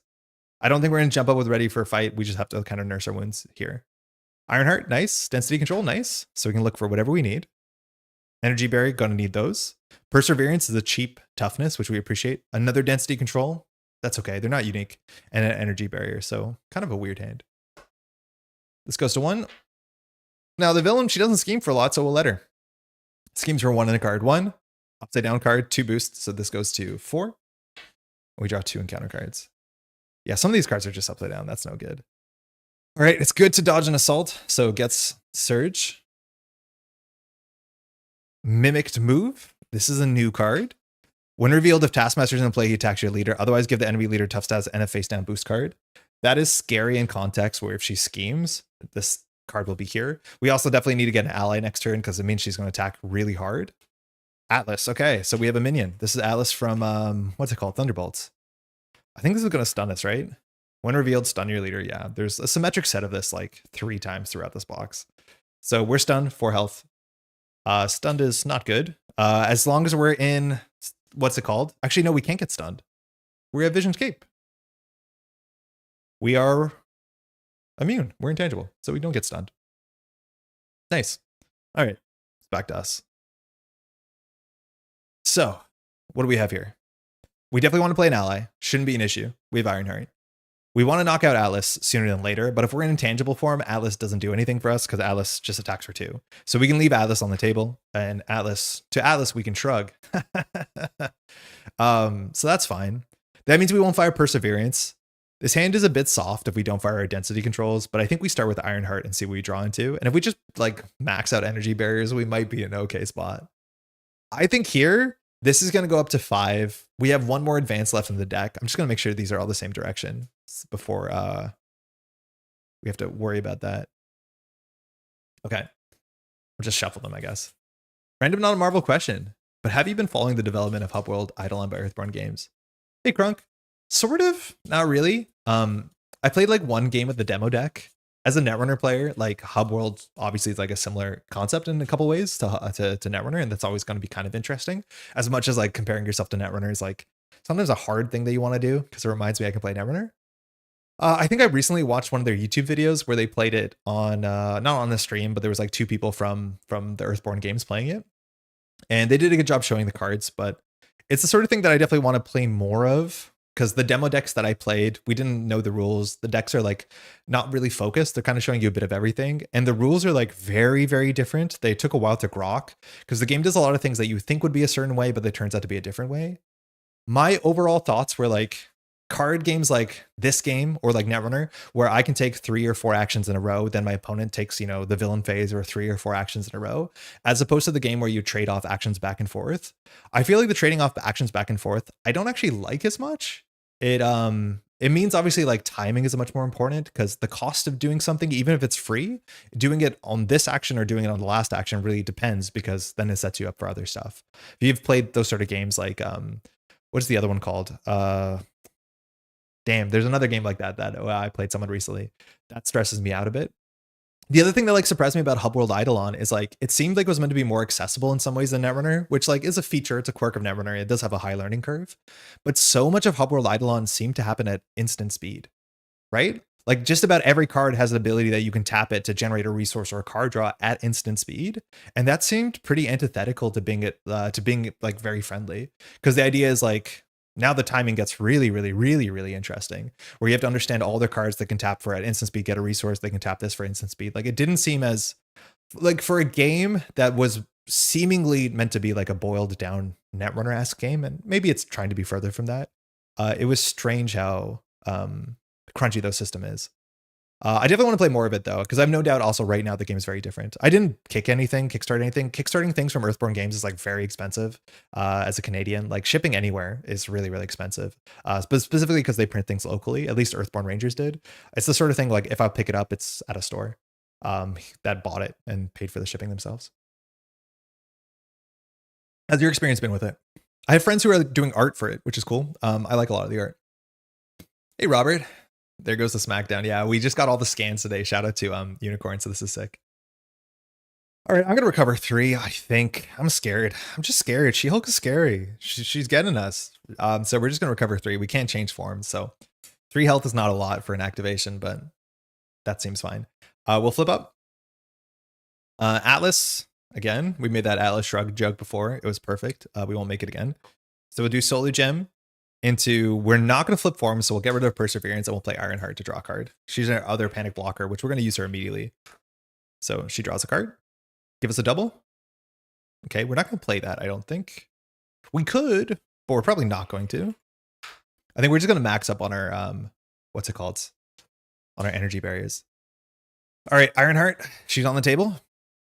So we have 1 resource generator. We're just going to go ahead and I think use Depth Focus for density control. It does make the rest of this hand actually kind of awkward, so we might honestly not. The cool thing to do density control is that we can get a super dense strike later to knock off the toughness. Do we just jump up though? Like what's the chance we just say F it and we jump up? It means that we have to deal with Atlas, but if we jump up on this turn, we can trade a card for a card, which is good, and then we can super dense strike She-Hulk to get the toughness off. Like that's really good. Hitting the toughness clause on super dense strike is very, very good. Or sorry, the piercing clause. So that would be nice. We would get Retaliate, which is okay. She-Hulk will attack Ironheart regardless because the 2 boost is terrifying. But this means we play 1-2 for this, and then we could just play an energy barrier. I mean, maybe. I think maybe. Yeah, that's fine. I think otherwise this hand is kind of inelegant because we play too little of it. So I'm actually going to, oh wait, we draw a card, so it might be even better. We'll jump up to dense form and then hope for the best. So if we get double activated on one more time, we want to get double activated in Intangible, but Dense draws us a card. It's the Avengers Mansion. We're not going to play that as much as we know Gamma Slam probably won't be returning in this game, but it's way too late for this card. 1, 2. We'll go ahead and Super Dense Strike She-Hulk just to get all the text on this. So there's 5 damage to the villain and piercing. So we take the toughness off. We have Retaliate, so like even maxing the actually we have Retaliate. Oh, but we're blocking with Ironheart, so that's fine. Then, wait, how are we wasting resource here still? Oh, because we drew a card, yeah. We'll pay 2 for the energy barrier. So if we keep this, the problem with this card, it says when you change forms, you can grab a vision event from your discard pile and add it to your hand. But the vision event we want is the one that does 7 damage or 5 damage, and that you can only play on the other side. So we can't jump down and get it if you want to say Intangible is down. Ironheart, we'll just attack for 1. Or sorry, thwart for 1. And we'll pass. Actually, if Ironheart attacks Atlas for one, Atlas will attack us, and then Retaliate will defeat Atlas. So we'll just take a bit of a risk here, and we'll attack Atlas instead, because I do think we have a lineup that actually defeats Atlas this turn. Okay, draw 5. 1-2, reboot, Queen Carrier. Nice, reboot's good for us, especially if we get a repurpose. Mass Increase we could play in a panic, because we are allowed to block. Second reboot means if we get a repurpose here, we actually can attack for like 4, 8, and 10. We might be able to win. Unfortunately, we don't. Perseverance. Okay. This goes to 5. She-Hulk is attacking for a lot. So she's attacking for 3 and 2 boost cards, so we have to put Ironheart in the way. 3, 4, 5, 6. Not drawing the gang up was really good. Ironheart is totally defeated. All right, now Atlas is attacking us. Atlas now attacks us for 2. We will take the 2, and by taking the 2, I mean we'll redirect 1. We'll redirect 1, and because we are in dense mode, we have Retaliate, so Atlas gets knocked out to Atlas's own attack. That's why we attacked for 1 there, just to clear Atlas. Might not have been the most important. 1 counter card. All right, it's back, so massive +2 attack and overkill. So this is a really good time to fire the Perseverance, because Perseverance gives us toughness, because she's going to be attacking us for 5. That's a lot, for sure. Okay, I think we're too close to the end of the game to really want to consider playing Queen Carrier. We have no card draw here. We have half a Confuse. We're probably going to have to thwart for 2. But yeah, not great. So what we want to do here is manage our reboots, because I think our reboots are going to be like attack for 2, attack for 2, thwart for 2 is my guess. So I think we only have to get this a bit lower. I think there's one more advance in the deck, but that's probably going to be our whole turn. So we will attack for 2. Villain takes 2. We'll play Reboot off of our Solar Gem. So Reboot says that we heal 1 and we ready ourselves because we're an android. Very nice. It's a recovery plus. So we're up at 8. We'll attack for 2 more. If we want to be really safe, we can just thwart for 2, but I think we'll be okay. I'm assuming we want to close the game sooner than later. So the villain takes 2 more. Did I do this right? Yeah. Oh no, my first 2 damage didn't go through the villain. 1 sec. I think I scuffed the command. Yeah, I scuffed the command. So she should be on 11. We will reboot 1 more time. We recover 1. This time we'll jump to intangible form, and this counts as a form change, so we can play Perseverance. Perseverance, not Perseverance. So this just gives us a toughness because we changed form. It's a really fun card with any of the ones that you have control of form flipping. And then we'll just go ahead and finish this off with a thwart for 2. All right, we didn't use our depth focus, but so is our turn, and we're in a good spot here. I think we can maybe, if we're lucky, win next turn. Draw 5. Genius. Just passing through repurpose. So repurpose means we can attack for 6 next turn. That's not enough. Nick might open up some windows, and another repurpose actually means we can attack for a lot. So that's really, really good. Vision of the Cool Hero, very interesting. It's like, again, I don't think he excels at anything, but he has literally every single thing in the game in his kit. And so it's up to you to deploy it like accurately. I think there's some cards in his hero kit I'm not excited about, but yeah, very interesting. Very, very interesting. And I think you can build more interesting decks than this. All right, so She-Hulk is attacking for 5, and with superhuman strength, she has overkill. Cool. So we have toughness, we don't care. We don't have retaliate, but attacking for 3, 4, 5, 6 on caught off guard. We take no damage. 1 encounter card. That's what I was worried about. At least she has a low advanced stat, or low thwart stat, but there was 1 more in the bin. I don't know what the next encounter set is, or the next main scheme. Schemes for 1 in the card. 1 boost, or sorry, star boost, penance. Deal 2 damage to your leader. Otherwise, deal 1 damage to a character you control. So we just take 1 damage here, right? So we'll put 1 off the energy barrier, which does 1 damage to She-Hulk. So this only schemes for 1. Nice. Confused? Oh yeah, she is confused, but she's steady. So we actually do still go through, but that's worth checking. But not only does she have steady on version 2, but the only text on Enforce the Law, unfortunately, is just steady. So she's double steady, which does not graduate to a stalwart. So we just need to confuse her 1 more time. I do miss that steady though. Okay, so this hand, I think we defeat She-Hulk. Funny enough, this might be one of the turns where you Nick Fury for 4 damage, because that almost guarantees the win here. So if we do Solar Gem, just passing through Nick, that does 4 damage. We attack for 5, 6. We draw a card. We attack for 7, 8. We attack. Yeah, we have so lethal here. All right, we'll still do it. So first, we're going to jump up to dense mode. When we jump up to dense mode, we can draw a card. So we'll draw that. 616, it's fine.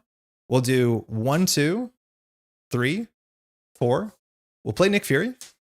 And we're going to do the Nick Fury angle that we don't often do, which is just deal 4 damage to the villain. Or to anybody. So the villain will take 4. We will attack for 2. She takes 2. We'll go ahead and repurpose. And these are perfect because we're on low, these are low counters. So we'll destroy a tech card. Its cost was 2. So that means we now have 4 attack. We're also ready. We'll attack for 4 into She-Hulk. Then we'll repurpose the second energy barrier. That readies us and puts us to a 6 attack stat. We'll attack for 6 to the villain. And then we'll attack for 2 with Nick. There is a small chance that Nick's 4 damage was actually better to draw 3 cards, as long as we draw, if we draw ready, it's better. So if we draw a reboot, we drew another repurpose that we couldn't play. We drew a solar beam. So instead of doing Nick's 4 damage, if we just believed in drawing with Nick, we could have done another 7 damage instead. So we would have done 3 more damage. Not too bad. She started out really, really scary and then kind of tapered off. The fact that she has 1 scheme feels like the most exploitable part of her kit, but it's really cool that she has the ability to punish you from jumping down to alter ego, because then the text on her gets a lot worse, or at least you start to take damage. Vision's intangible versus non-intangible didn't seem like it mattered in this set, and that's because we didn't find a lot of minions.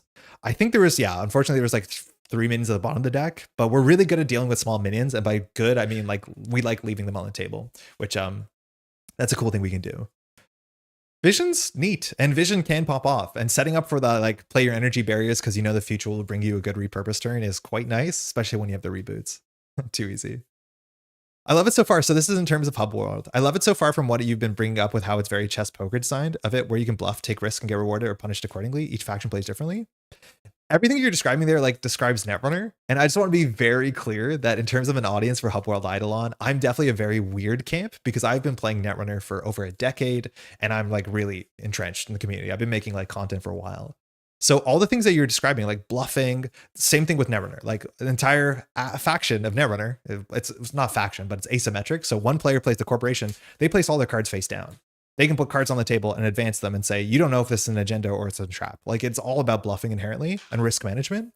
So all that sort of stuff is like exists in the game that I already know and love. So there's definitely an upside to Hub World Eidolon, but like, I don't think the way that it's delivering it from what I've seen so far, which is super minimal, delivers something that is catching me more than Netrunner. But all that stuff is present in both of those games, which is definitely an upside to both of those games. Okay. How's the new null signal game set? Ryan, how's it going? It's been really good. It's a really weird set. Classically, we're used to having these like half sets. So for the last like 3 or 4 years, null signal games has been putting out these sets where it's technically like 130 cards. You get 65 cards in the first set, and then you wait usually about a year. Null signal games takes a while to put out cards, for better or for worse. Then they put out 65 more cards. And usually these cards have like an overall synergy, overall narrative. Like there's a story. They'll see characters the same across all the cards. And then a lot of the times these cards will have, effects that are synergistic.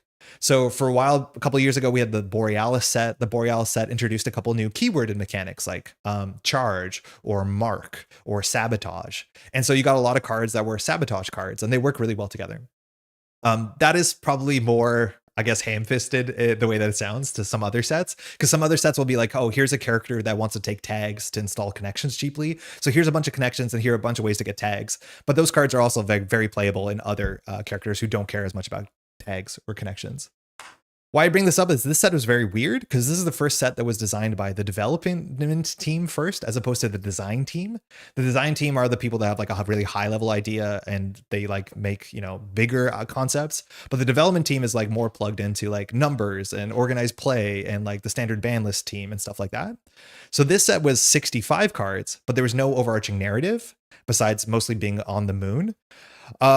But these cards don't self-synergize. So instead of getting like a 65 card pack, which has a lot of cards that you can put like 7 of them in the same deck and it pushes you forward, it was like, here's 2 cards that do something, 2 cards that do something totally different, 1 card we've never seen before, 1 card that do this, which makes it a really interesting set because no matter who you're playing, you got something. but every deck got 1 or 2 cards that are generally a bit more niche and weird and interesting and powerful, as opposed to like, yeah, massive self synergy packages that, again, for better or for worse, build themselves. So it's going to be a set that's going to take us a long time to understand the impact of it, because it's like, I wouldn't call it like a greatest hits album, but it's kind of like that. Like, here's a bunch of different good things as opposed to one, more cohesive package. And I think that's a really cool change. It reminds me of Netrunner back in the day when FFG put it out, where you got a data pack, and the data pack was just 20 cards. And the cards, besides some thematic overlaps, had no mechanical overlaps. It feels like that. Very cool set. I went to my first tournament in this new meta yesterday, had a great time. We had 16 people coming out for a casual tournament, which is like really, really quite big. All right. She-Hulk scary. I think what I'm going to do is I'm going to jump back to our She-Hulk deck, and we're going to play against Expert Vision, because I think we have an understanding of what She-Hulk can do to us. I'm assuming our decks have to be quite good to beat Expert She-Hulk, which I'm excited to see that, because I do think Civil War was a bit too easy, even on Expert, from the sort of decks I play. But we'll see what Vision does. So give me 1 second, and we'll just swap the board, and we'll build a new one. Boom. All right. Vision's cool. Definitely need to play more Vision on the channel. Very fun. We'll take out some cards. So we need to take out 2 ready for fights and an evaluate threat. The evaluate threat's been like okay. It hasn't been amazing, but I do think the card's just absolutely cracked. All right, so we're gonna start with the same schemes. So we have protect secret identities. Sorry, it's gonna be like kind of awkward the way that we build this, but this is our scheme, and it just says that we discard 3 cards from the top of the deck. We haven't seen the second card. I'm kind of hoping that we see it, but we haven't. But we might. We're gonna be playing Vision. Where did we put Expert Vision?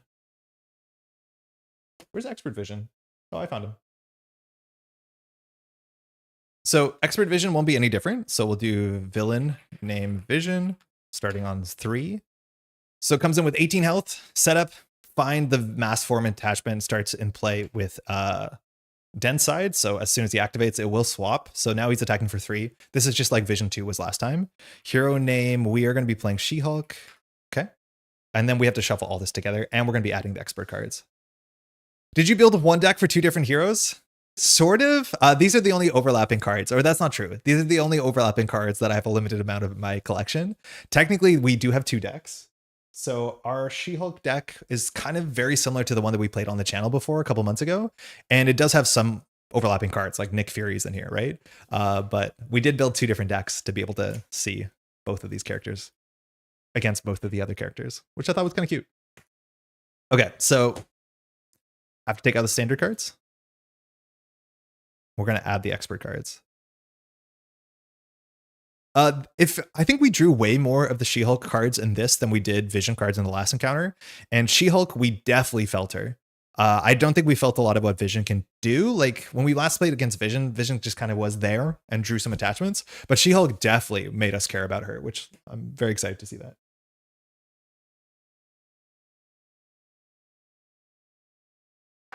All right, so we'll add Master Plan Exhaustion under fire. Excuse me. Becoming a total mess behind me. I'm throwing stuff around. And then this is the same encounter set that we saw before. So hopefully Moon Knight shows up. We should start with a just passing through. This one was annoying. We're not amazing at clearing this on turn 1, and having a hazard icon is not our favorite thing to do. Give that a shuffle. Oh, did that not load? No, it didn't load. This is what we're looking for. Confusing ourselves, not super important, but we do want to make sure we clear that as soon as possible. Hazard card, not good. All right, where's our hero card? Where's She-Hulk herself? There she is. All right, so if you don't know the shtick, She-Hulk, one of the most interesting heroes in this game. Alter Ego is 6 hand size, but only 4 hand size when you go to hero mode. I will track her stats this time. And then when we jump up, we can do 2 damage. When we're down here, we don't allow thwart to hit the main scheme, or we limit some of the thwart, which is a really good angle to jump up and down. She-Hulk is very, very cool. I've said this many times. Unfortunately, a bunch of She-Hulk's hero cards are very, very under curve. Again, she was the first designed hero, and there were more games played in the first week of public Marvel Champions release than all of playtesting. So I do think also to some extent, like one of the charitable things I can say about She-Hulk is that she was probably designed more for being played not solo, because she has interesting shtick, because staying in alter ego technically helps the whole team. Then she can use some of her like law division stuff, and then she can jump up when she's ready to jump up. I do think that's also another part of her, is that like I'm imagining more people played this box when it came out multiplayer, but I have no stats.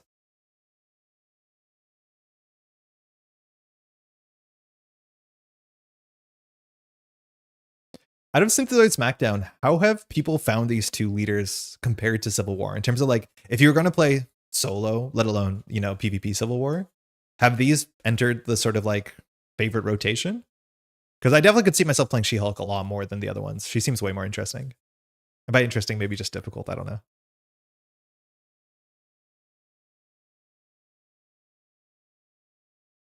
We had 2 really bad mulligans today. Let's try not make it 3. All right, let's give this a shuffle. I wonder part of this game is actually intended to be played in solo. Oh, for sure. This whole game is intended. I do think like the designers will respond to the community. So if their intention was to make a game that you could play solo, but they didn't care about it, at this point, the solo community of Marvel Champions is undeniable. This game is constantly like winning, you know, community awards, or if not, at least being nominated for like solo play. So I don't know if they've said on record. I know when it comes to things like Arkham Horror, the designers say like we are technically now, they weren't maybe for a bit, balancing for all player sizes. So that's exciting. But for sure, people want to play this game solo. Marvel absolutely is designed for solo, and likely how they dropped solo support in Arkham. Yeah, Ryan, I've heard that, but like in the last AMAs that for like season 2, they were talking about how they were designing for solo as well. They did admit publicly, which like power to them. They're like, yeah, there might be problems in solo, and when it comes to Arkham, specifically when it comes to moving, because if you have to travel 2 locations to get to the new thing, it's so hard when you have 3 actions and you're the only player on your team. So they're saying like you can play with the Boon of Hermes, which says you have 1 free move action every turn. But yeah, I'm not like, as much as I love this game solo, I don't always play Arkham Horror solo. I rarely do. And when I do, it's only with a very small subsection of investigators who can succeed in solo. Yeah, maybe chapter 2 refocused on it. Oh, time will tell. I think the one thing that was really exciting, and I'm not super excited for chapter 2 of Arkham, I'll be honest, was that they mentioned how they're rebalancing difficulty when it comes to Arkham Horror. And that's such a huge thing for me, because I don't play a lot of higher difficulty Arkham Horror, because the only thing that Arkham Horror difficulty does is it makes the bag worse. And I think there's so many cooler ways to do that. It's like in Marvel Champions on expert difficulty, there's new text on cards. It doesn't happen as much. Usually just like stats go up, but like villains text changes on side 2 and side 3 in a meaningful way. And I think that's so much cooler than just being like, imagine only the boost icons went up, right? So I'm very excited to see how they start tackling difficulty in a more organic way. Arkham seems impossible, so it's not impossible. You just need to play a character that is like flexible enough that if you're in a pinch, you can evade. You can always get clues consistently. If you have to do damage, you can. That means largely I'm playing like Rogue and Survivor. I don't play a lot of Solo Guardian, but I think if I was going to play more Arkham Solo, I'd play it 2-handed, which is like somehow different than how I do Marvel Champions. As much as I think a lot of people love 2-handed Marvel Champions, it's just hard for me to do on stream. Okay, that's it. I think we know the setup on this thing. Vision is just Vision.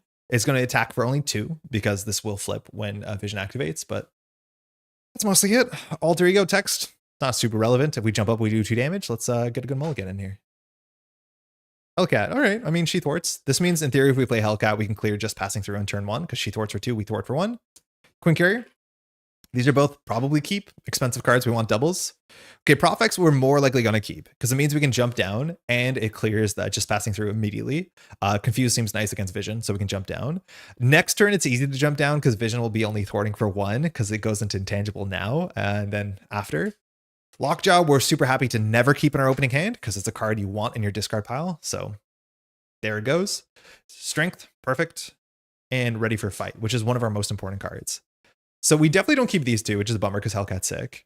So the question is whether we keep this. Because if we get 2 more cards, right? We pay 1, 2, 3 for Quinn Carrier. Quinn Carrier has to play all the other cards to play Professor X. That's not amazing. However, if we draw a double here, then we're kind of gaming because 1, 2, 3 plays Quinn Carrier. Quinn Carrier plays double plays Prof X, but then we're floating a card. That's also not great. So if that's the case, then we'll keep a separate discard pile for our dumpster dog. We have 2 more ready for fights, so we don't have to keep this. Ready for Fight's less necessary in our keep too, because we're going to have a Confuse, and the Confuse means we can jump down safely regardless. We won't get the jump up 2 damage thing, but I don't think that really matters. So I think we just keep this. Quinn Carrier is a bit greedy. If we draw another double, it's playable. If we don't draw another double, it's like this. We do 3 for Quinn Carrier plus Genius, or sorry, Strength plays Professor X. That's fine. So we'll just keep these 3. Endurance, I mean, we like the card. It's good. We already have 15 health. We don't need on turn 1. Face the Past is almost always worth considering because Titania is not super scary as long as we can attack her once. And with the ready, we'll attack her once. Oh, never mind. We're popping off. We're going to the moon. To the moon. Okay. So this is both sick, but not perfect. If we kept the Ready for Fight, this would be perfect. Because what we're allowed to do here is we can dump our hand as much as we can, which will probably be like play Quinn Carrier. Then we can play the Split Personality in hero mode, jump down to alter ego mode. Unfortunately, Vision's going to be thwarting for 2, which is not the end of the world. But if we do that, we'll have 6 more cards in our hand. And if we draw another Ready for a Fight, we're gaming. Issues, it means that Professor X is probably not playable because these are 2 3-cost cards. So the only way that we can make this make sense is like, I mean, this makes sense. We can do all of this and more. So I think we're going to start with Strength into Endurance into Quinn Carrier. Sorry, we have to do that when we jump up. And then we're going to do Face the Past. With the cards we draw from Face the Past, we'll probably play Split Personality, and then we'll probably play Professor X on the way down. That's my guess. I think this card is just so absurd in any opening hand, as much as we're going to let Vision scheme, but with the Confused, this is just incredible. So we'll jump up first. We do our Hero Text, which does 2 damage to Vision. Vision's down to 16. Then we'll just go ahead and, I guess, attack for 3 into Vision. Vision takes full damage, and then we're going to play Face the Past. All right, so we get cheap ready here. It'll be easier to deal with Titania, but she only schemes for 1. So make sure we don't deal with that. We grab Titania, which I need to find her. You always want to know where Titania is. We didn't see Vision's Nemesis set. Vision's Nemesis set is awesome. It's Ultron and actually adds the Ultron drones environment. So we have Titania. That is 6 health. She attacks for 6. Probably won't do that though. Then we ready ourselves, and the rest of Face the Past removes us from the game, and we draw 3 cards. So we draw 3 more. Let's get a double here. Gamma Slam, not super useful. Ground Stomp, never useful. Focus Rage, not going to be great here. Okay, so I think all we're going to do here is now attack Titania for 3 and then run away. And then play Professor X. This seems good. This seems okay. So we'll pitch 3. Oh, first we'll attack for 3 into Titania just to keep her busy. And then we'll just play Split Personality. We're going to keep the Quinn Carrier because we want to dump her hand. So Split Personality says that we jump back down, and then we can draw up to her hand size. So we're going to keep Professor X, and we're going to draw 5 more. Legal Practice, technically playable. We have the Ready for Fight. That's exactly what we wanted, as much as we're going to have the Confuse. Avengers Mansion, Limitless Stamina, unfortunately, down here, and Gambi, which is good to see. All right, so things we can do. We are not too worried. We can't jump back up to hero mode. Playing the Ready for Fight's really good, and it means we can actually get Titania down to 1 health when we jump up and do 2 damage. We can also play Professor X and use Professor X to block Face the Past. So I think that's what we're going to do, because that uses 4 resources. We could play the Avengers Mansion here. I'm going to try and get this in with Evaluate Threat. I don't think we actually need it. We have a really good start already. So we'll do Quinn Carrier for Ready for Fight. So now we can stay down in villain mode or in this mode and not care. We actually could, in theory, let our friend scheme here. But if we have Professor X, we want to jump block. So that's 1, 2. We have a leftover card in hand, so we could hold on to the Avengers Mansion because we're going to have a lot of cards in our hand. So we'll pay 3 for Prof. Prof X will be doing our blocking this turn. When Prof X enters play, we can confuse the villain. So actually, we might not jump up this turn. Prof X will also now work for 3 off of just passing through, clearing that. So such a better opening. This says the player who defeated this confuses their identity. Totally acceptable. Do we hold on to Avengers Mansion? Yeah, I think we'll have enough cards in hand. This is turn 2. This is a fine keep. We have a couple doubles left. I think we have 1 double left, 2 doubles left, and the power in all of us cards. So there should be 3 doubles that can play this, and we'll pass. Let's see what our opening hand is before we decide to ready for fight. Actually, we can't legally ready for fight because Vision's confused. 1, 2. Practice plan, perfect to get that in play. Limitless is a cheap ready to deal with our friend here, let alone 1-2 punch. Grant Ward seems good. Nick Fury seems incredible. All right.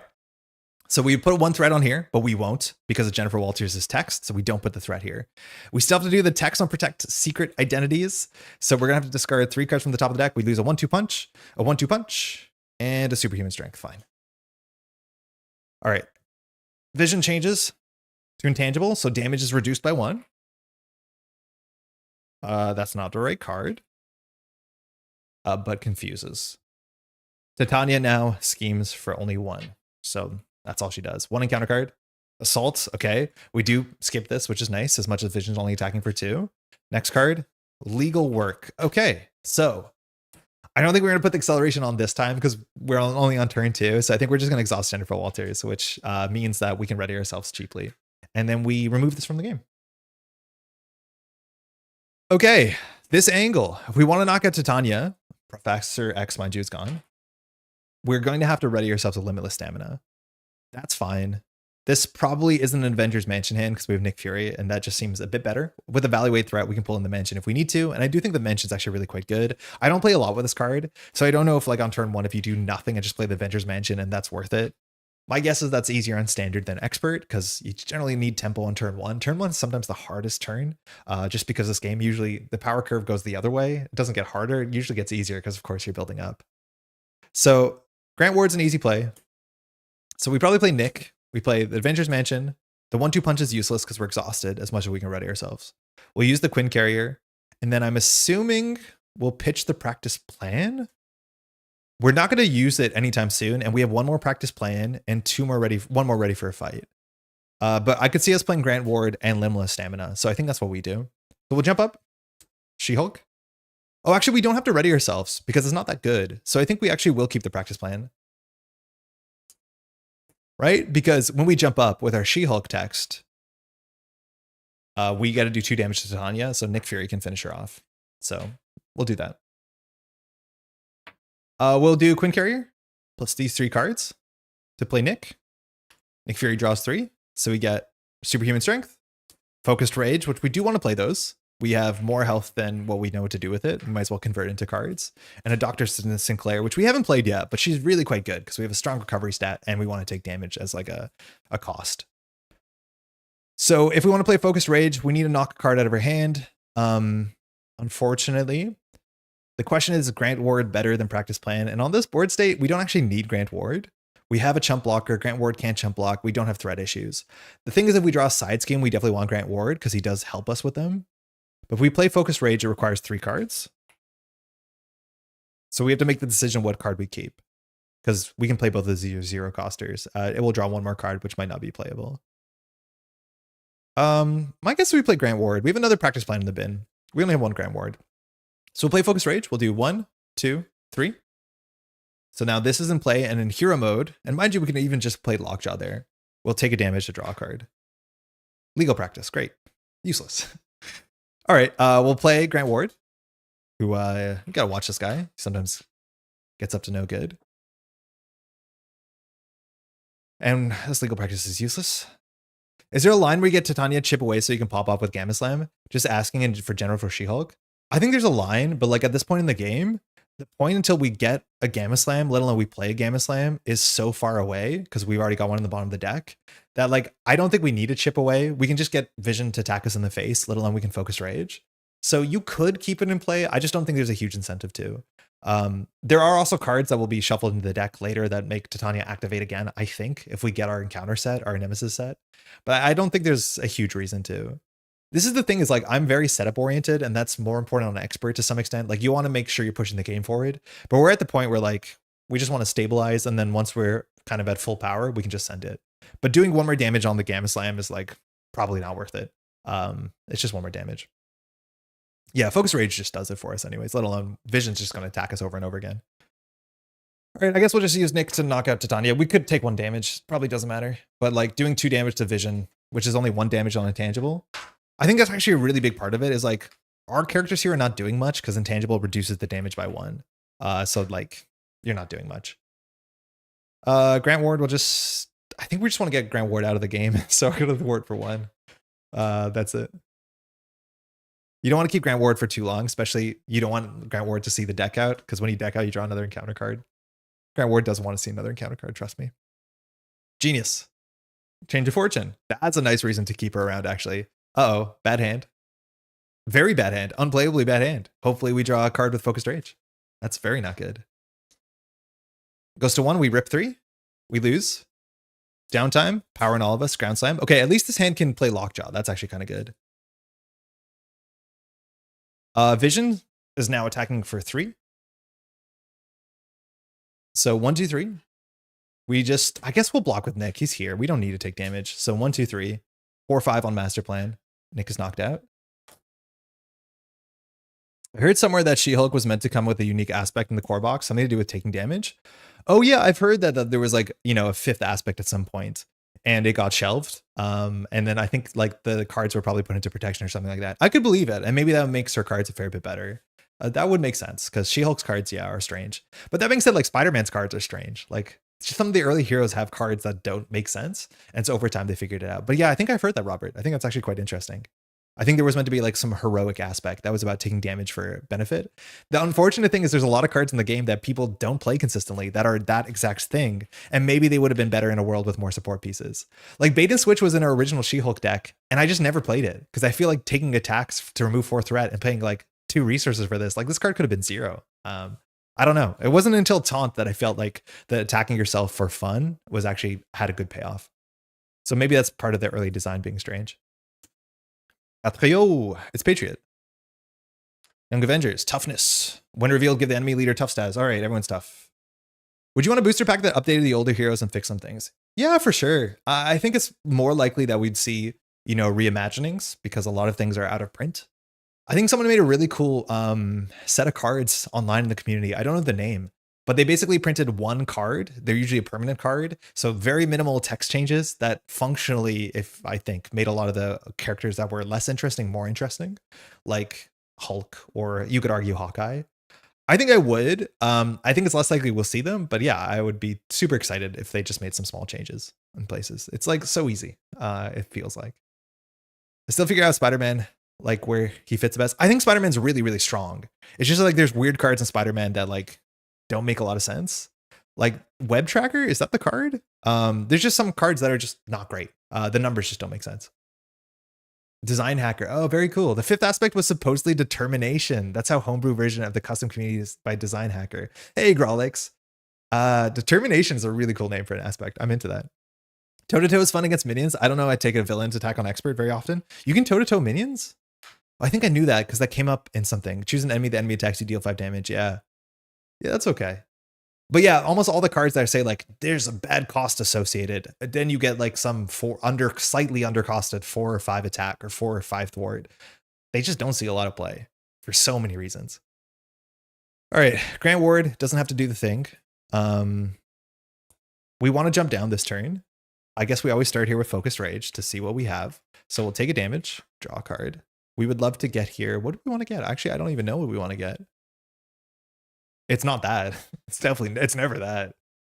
If you swapped out the Spider Tracker for solid thwart event, I think Peter Parker would be a lot more consistent. Yeah, that's the biggest problem is like Spider Tracer, thank you, is that this card is not very good.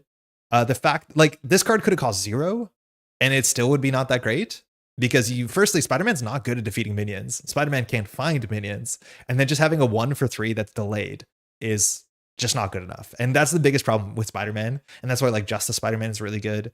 Yeah, you do not thwart well. And you're also not very good at dealing with minions. That's another issue because the only thing you have is web kick and it's like 8 damage into a minion. It's kind of silly. Just weird. Just weird numbers. The numbers on this would have been different if they printed it later. That's okay. All right, I would love to set up a change of fortune. We would have to take the toughness off and do 2 damage. I'm going to do it. I feel like Vision is not really pressuring us in any meaningful way, that we're allowed to like just have a bit of fun here. So some fun will be had. We are going to deck out. So I'm going to pay 4 resources for Lockjaw. You want to keep Lockjaw on the table when you deck out, just so that Lockjaw now is in the discard pile next turn when the discard pile is young. 4 health. Okay. Grant Ward will attack for 2. Unfortunately, Grant Ward will be here to see the deck out, which means he has to see another encounter card. And we're not going to defeat Patriot. We're going to do the cool thing. We're going to attack for 3. Drop Patriot to 1. In fact, Lockjaw can do it. It doesn't really matter because we're going to take the toughness off of Vision. So it doesn't matter who does this. And then we'll just use Lockjaw to attack this toughness. Okay. Oh, this is a support. Yeah, I forgot about that. That's fine. So the bottom two cards of the deck, I think one of these is a practice plan. Yeah, that's a bummer. We definitely want one of those, but at least we're drawing practice plan at the same time. Peter Parker is such good economy. He's an incredibly strong hero, even with the clumsy spider tracer and rubbish threat removal. Oh yeah, I think Peter Parker is really good. His text is absurd, and he has like very, very strong cards. Especially there's some strong cards that scale well with expert.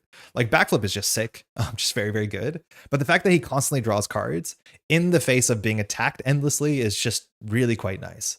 Unfortunately, there are just cards that don't scale well, but that's what you do with aspect deck building or basic deck building is you fix those problems. But yeah, I do think Spider-Man's actually like properly strong and scaled really, really well. Yeah, if you play solo, like you can just do the beat cop justice thing. He's not a web warrior, but you can play the whole web warrior synergy package and make him a web warrior, and that's just kind of a messed up good package anyways. But I do think Spider-Man's like very, very good. We'll jump down. We could play assess the situation and be greedy and draw another card, or we could use it to remove one threat. I think we're doing okay. This is not going to get thwarted on, so I think we're just going to get one hand size. So we'll play assess.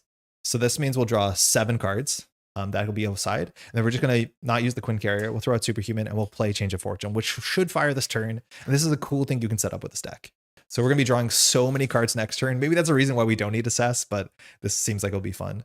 We are also confused. And I forget if they removed the thwart from Superhuman or they added it, but there's one of our cards interacts with thwart in a better way. All right, we'll pass. We have to draw 7. So we draw the cards we knew. I don't know why we shuffled them. Get an encounter card, draw 4 more. He's one of the only great use cases for Symbiote Suit. He doesn't mind the hazard, I don't think. I never play Symbiote Suit. I think the only decks that I think Symbiote Suit seem really awesome are the ones that you have, cards that say do damage equal to the health you've lost, Deadpool stuff. But I just really don't like drawing another hazard card. I could see it though. Yeah, I could definitely see it.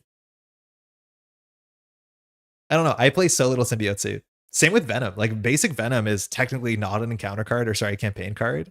But Venom actually has really good tax. It's just like, I don't know. It feels weird. It feels so strange. They feel like campaign cards. Like Symbiote Suit feels like a campaign reward more than a card that you should be building with.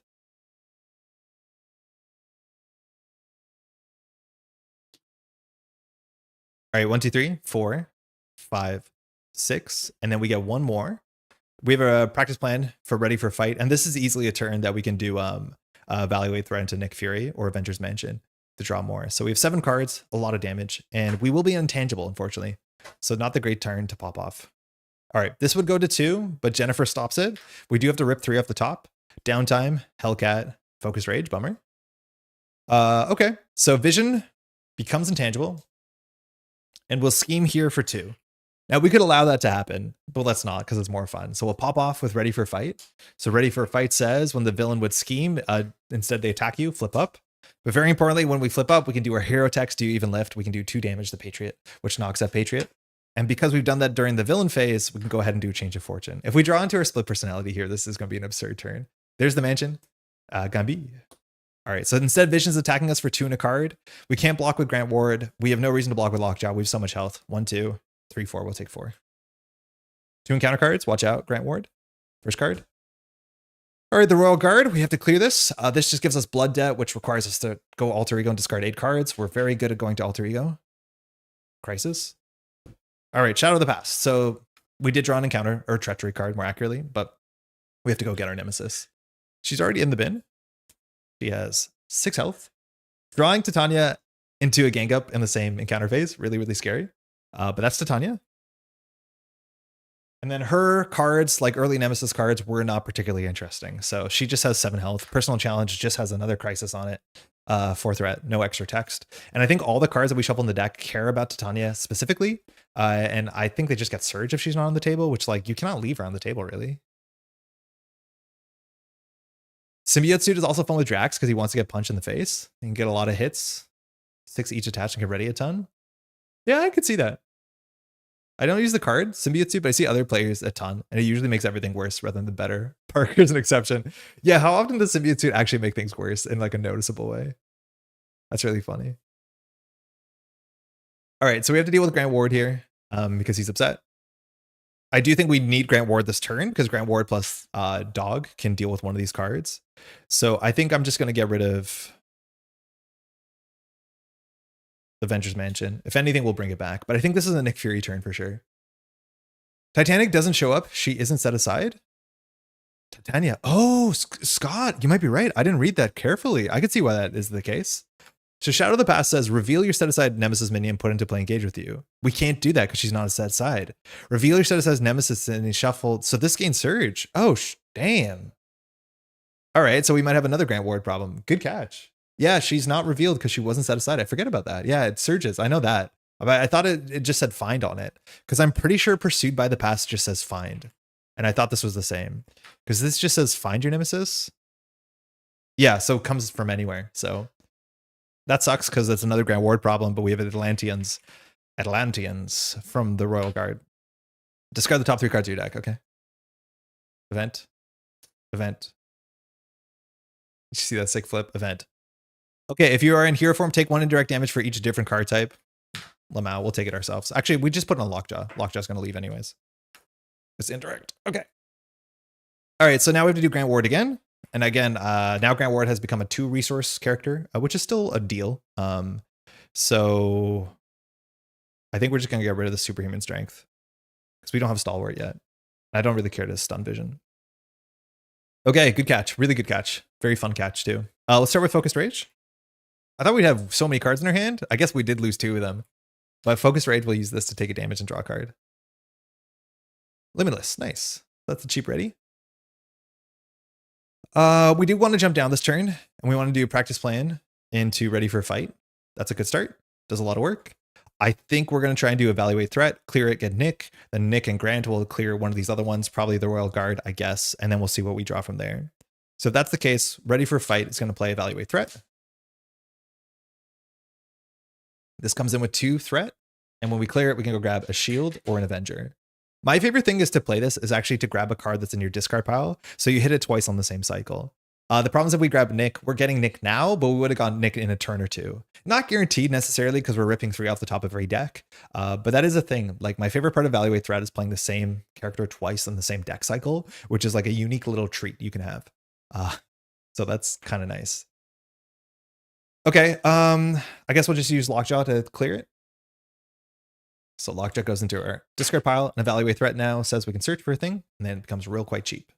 So we'll grab Nicholas Fury. A cool card about this too is like, it's making me consider playing other expensive shield allies that I wouldn't normally play. Like Melinda May, maybe better in Vision, I don't know. But Melinda May coming in for 2 costs is really kind of good. What's her name? What's the one that says you can untap a shield support? Is it Agent 13? No. Who is it? Yeah, it's Agent 13. Sharon. Like she's also not bad off of Evaluate Threat. Because if you're playing the Helicarrier, she's good. She's quite good. Thwart and then ready a thing. Like it actually opens up deck building in a very interesting way. Yo, hey Flip, I picked up Silk the other day and saw the Growing Strong encounter set. Have you played with it? It looks nuts. I haven't played with it a lot. And I think the problem is I don't play a lot of I don't often fold Thunderbolts into normal encounter sets. And I don't really care for the Thunderbolts encounter set itself.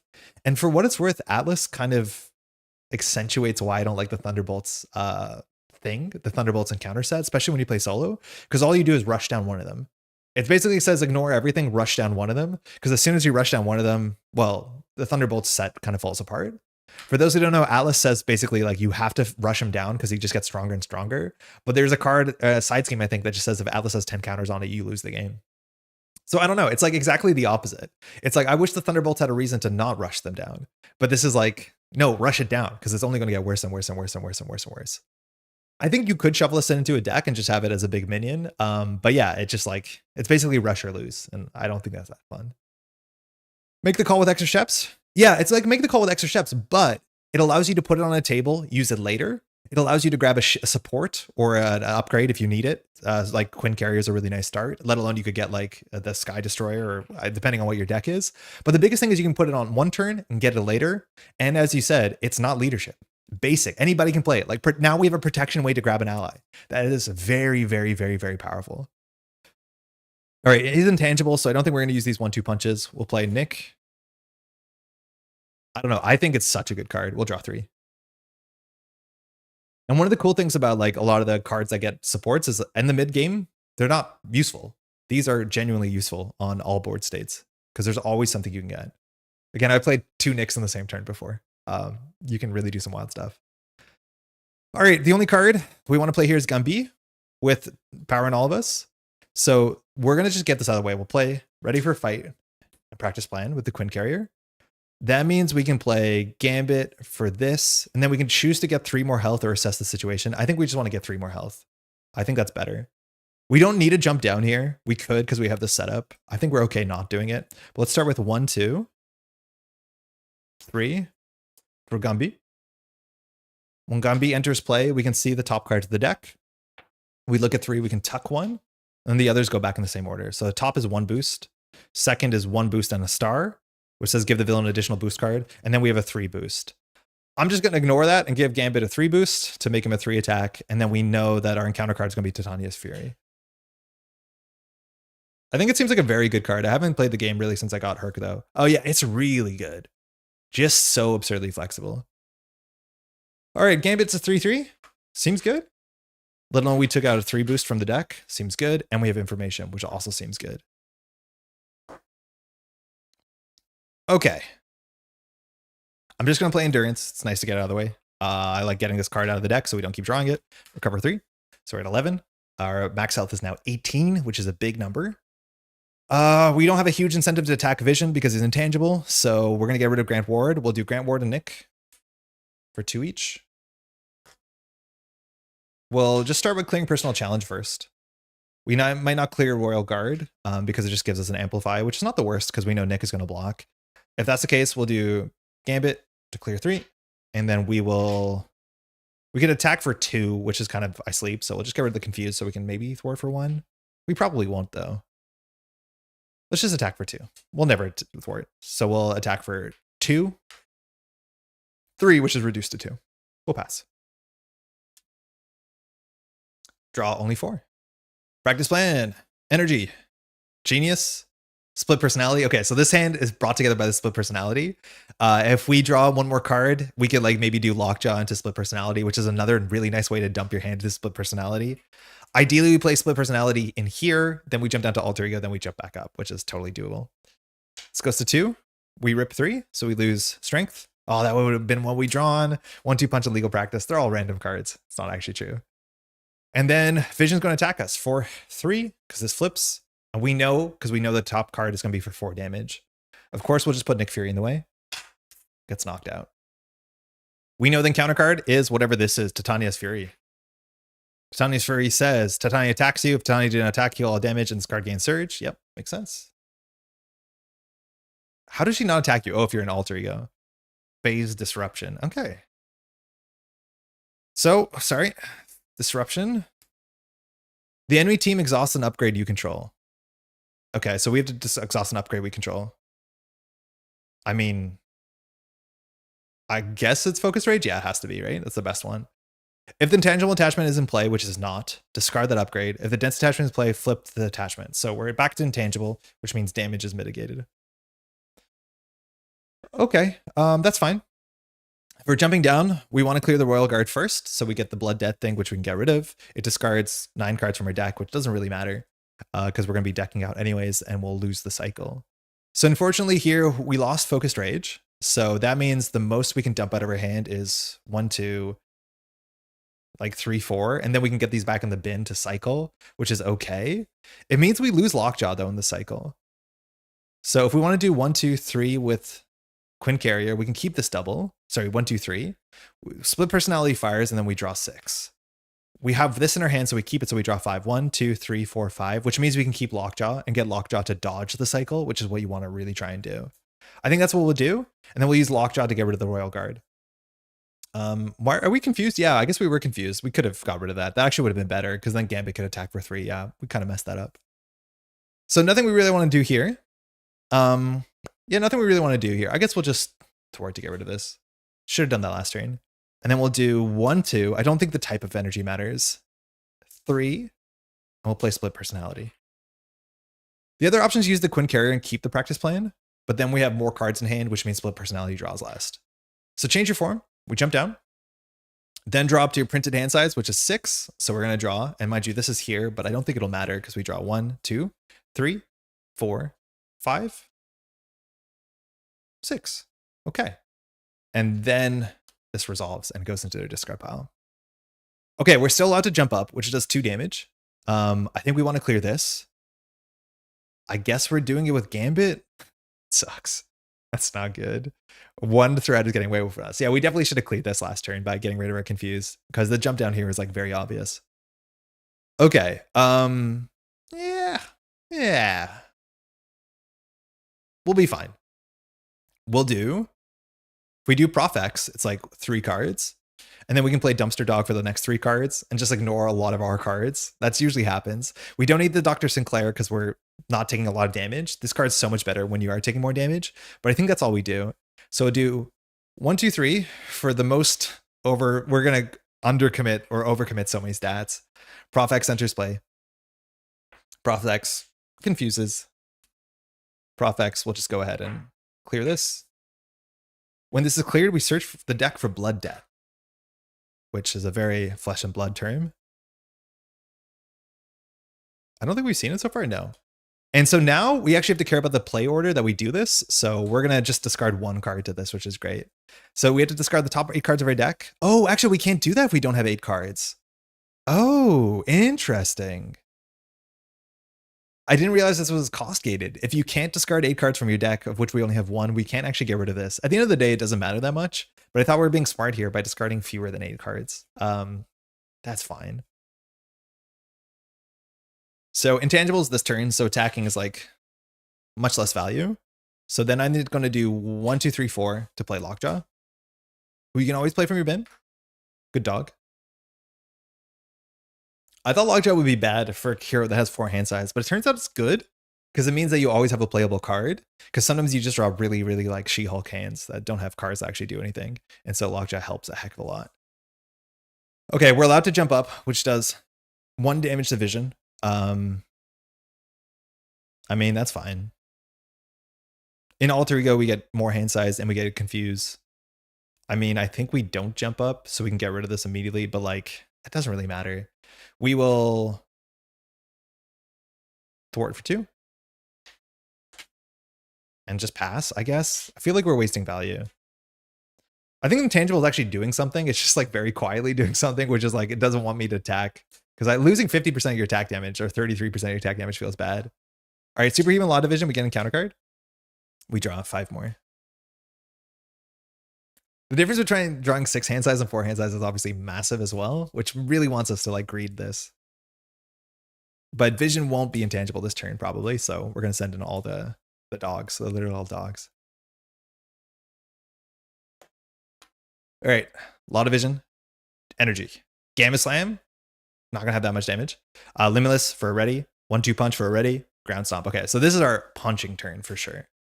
All right, this would put 1 threat on it, but Jennifer Walters says no. Vision flips this because it's after step 1. It's not attached to an activation, which this will cancel. Confuse goes through. We draw 2 encounter cards. First card, Titania's Fury. This we just saw this. This has Surge. Super Speed. Good to see some new cards here. So Super Speed says discard a random card from your hand and take indirect damage equal to its cost. Uh-oh. Professor X can take some indirect damage, but we have a 4-coster in here. I guess I'll just shuffle this face up and roll a die. So 1 is on left. It's a 1. We lose ground stomp. We'll take 1 damage to Professor X and 1 damage to Professor X.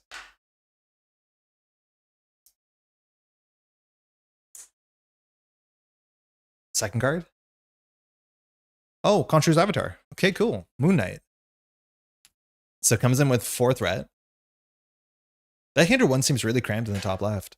When defeated, discard cards from the top of the counter deck until a Treachery is discarded. Resolve the when revealed ability on that text. Oh, that's a mean card. And Khonshu has some really mean cards that replay Treacheries, or Moon Knight does from the discard pile, so the order matters. That's quite a scary effect, actually, because it's hard to interact with that. All right, it's back to us. We are in Alter Ego. We have 5 cards now in our hand because we lost 1. We'll be drawing 1 in a second. Losing the ground stomp wasn't that bad. Yeah, it did meaningful damage. It did its 2 expected damage. I'm going to just get rid of the Blood Debt here because we can. I don't care discarding 8 cards. So we'll discard 8 from the top. 1, fine. Fine. Okay. Fine. That's not good. 7 superhuman strength. 8. Okay. So not the worst. I think that's it. I think this is just damage turn. We can clear this with Lockjaw and Gambit. I wonder if we should do that sooner. Let's try. We'll flip up. Hero text does 2 to the villain. Sorry. Needed to zoom out there. We'll focus Rage first here to take a damage and draw a card. So we're down to 10. We drew Split Personality, which means we're going to play it. You know we're going to play this. That is always the thing that we do. I'm just going to get rid of this sooner than later. So Lockjaw will scheme, and then Gambit will scheme. I don't think the order matters. We'll clear this, which means we have to discard cards until we get a Treachery. We get Solar Beam. Okay, Solar Beam says, Vision attacks you. If the dense attachment is in play, Vision gets +1 attack. So Vision is attacking us for 4 and a card. We can't block with our allies. If we take this to their face, the Gamma Slime gets a bit stronger. There's some plus sides to that. I think we're just going to take it. We can always recover this turn if we wanted to. And we have some cheap readies. So 1, 2, 3, 4. Just 4. We'll take 4. Okay. Still us. We want to play Split Personality with as many cards out of our hand. Unfortunately, we're 1 resource short of playing a Gamma Slam, and the Gamma Slam will knock out. I don't think we need to play the Gamma Slam here, because as soon as we knock out Vision, Vision can't take any more damage for the round. And we can attack for 3, attack for 6, attack for 9, and then still Split Personality, which is kind of perfect. So I think that's what we do. So we'll attack for 3. We'll do 1-2 punch. So after you make a big attack, ready yourself. We'll attack for 3. We'll play Limitless Stamina. We'll ready ourselves. And then I think we just attack for 3 one more time. So we might not recover, but 6 health is still pretty good, and we have a jump block. So that knocks out Vision. We advance Vision to Vision 4. We haven't seen this. Steady. I think every side 2 has a steady. Deal each card, an encounter card. I wish these were a bit different. They're not. And that was a really good turn. So next turn we're going to be intangible, so it's probably not a damage turn. So we want to make sure we're doing damage on the damage turns, obviously. And we're exhausted. All right, now schemes for 2. That's the only number that went up here. All right, we'll do Energy, Quinn Carrier for Split Personality. God, this card is so fun. So we're going to jump down and just draw 6. I don't know if she's in the discard pile, but I'd love to draw Dr. Sinclair here. So we have a practice plan, which we haven't been popping these. We've been greeting them a bit. Grant, Strength, Nick Fury. I mean, why not draw another 3 cards? 4, 5, 6. Okay. Why not draw another 5 cards? You know the play here. You know how this is. We're going to do Strength into practice plan into legal practice for Nick. We can't do any more damage here, so Nick will draw 3 more. It's actually not the best Nick. Hold on. Yeah, we probably don't actually play Nick here. I think we hold Nick. Because I'm realizing like Nick can't do anything. Nick can't attack, Nick can't thwart. And we already have a Gambit for a panic block. So let's undo that. That actually can't be the play. Yeah, I think we just play the dog here. So I think we do 1, 2, 3, 4 for Lockjaw. And just have Lockjaw. Because obviously Nick doesn't stay.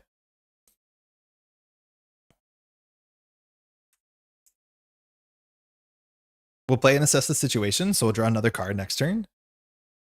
And I think we'll play a Grand Ward as much as we might deck out this turn. And then we'll just keep these around. Yeah, Grand Ward is a bit of a risk here, that's for sure. We'll hold on to Nick and we'll pass. Actually, we probably shouldn't play Grand Ward because we're drawing, I think we're drawing 3 encounter cards because we're going to have Nick Fury. We draw 1, 2, 3, 4, 5, 6, plus 7, plus we mill 3. So we're definitely going to get 3 encounter cards. So I don't think I'm going to play Grant. I'm going to keep Grant in my hand because I want to make sure Grant misses the deck out because spending resources for Grant isn't the best.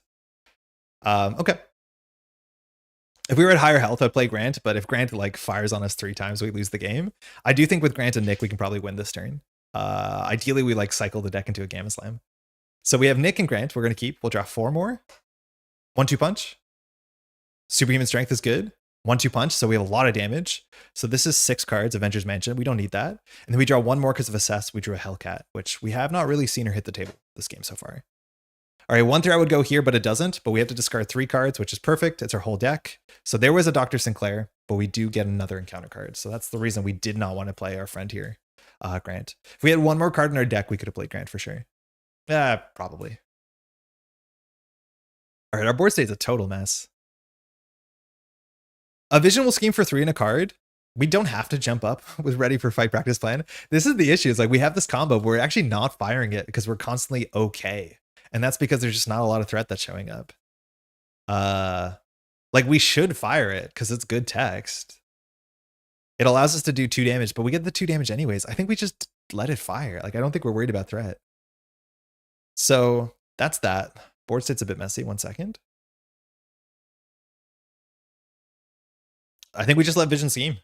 There's no way this advances, and if we draw an advance card, we'll react to that one. So vision's going to scheme here. Intangibles on the table, so it's not the good damage turn as much as we'd love it to be. So 3, 4, 5, that's Moon Knight. So we won't be drawing him for a bit, and we draw 3 encounter cards. First encounter card, gank up. This just gets Surge, so good thing we're down here. Speed, probably has Quick Strike. Seems like a Quick Strike thing. Yep, Quick Strike, when revealed, you are stunned. Okay. We'll take it. Second, Janice from accounting. So if you have the hunted trait, do something. We don't have the hunted trait. Otherwise, discard the top 2 cards of your deck. Okay, we lost a 1-2 punch and a practice plan. Acceptable.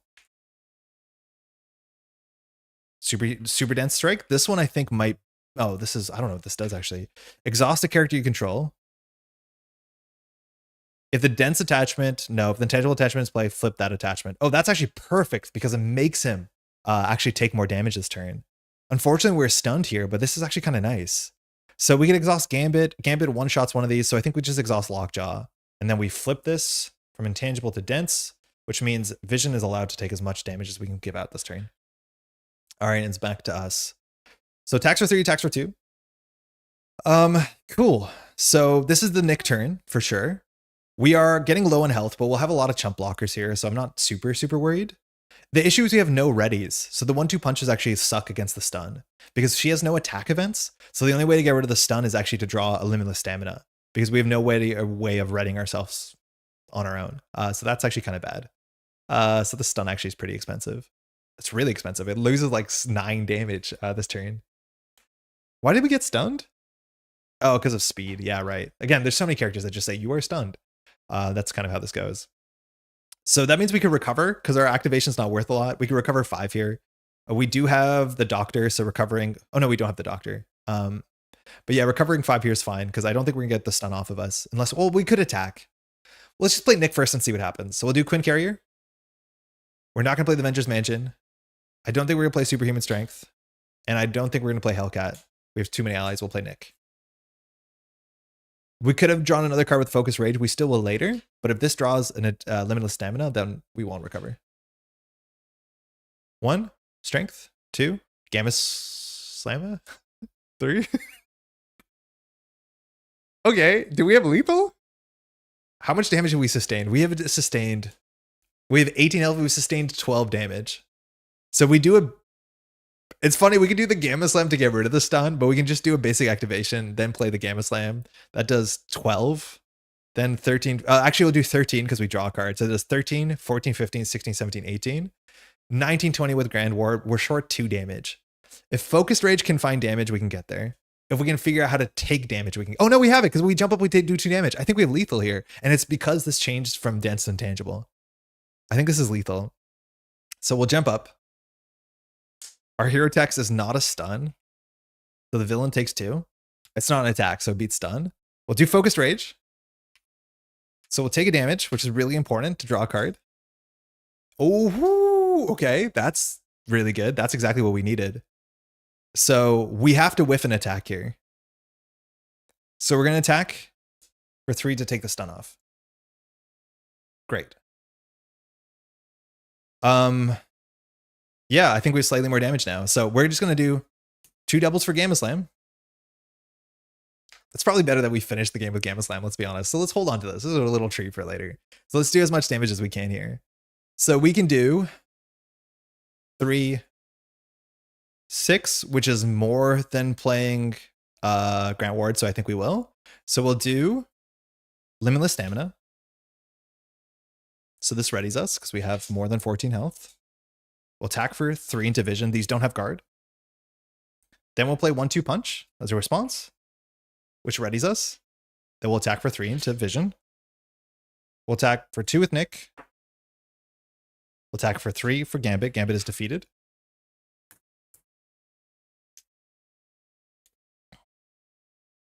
And then, of course, we'll do 2, 4, Gamma Slam. We got lucky that we drew the right card on the top of the deck. So deal X damage to maximum 15, where X is the amount of damage you've sustained. We technically have 18 health, so we've sustained 13 damage. Bye. Just as we said, Gamma Slam is easily game ending, and so Vision is knocked out there. Yeah, obviously we had minions. If we did not have lethal there, we have a 3 attack for speed. We have a 3 attack for Gambit for Janice, and then we'll be okay. And then we just hold on to the Gamma Slam. It is one of the cards that beats Intangible, because Vision will be intangible next turn. We have low health. Nick Fury would block. So the next couple encounter cards, this is just boost, attaches against Stalwart, and then we get Retaliate 1. So the next 2 encounter cards don't actually impact the game meaningfully.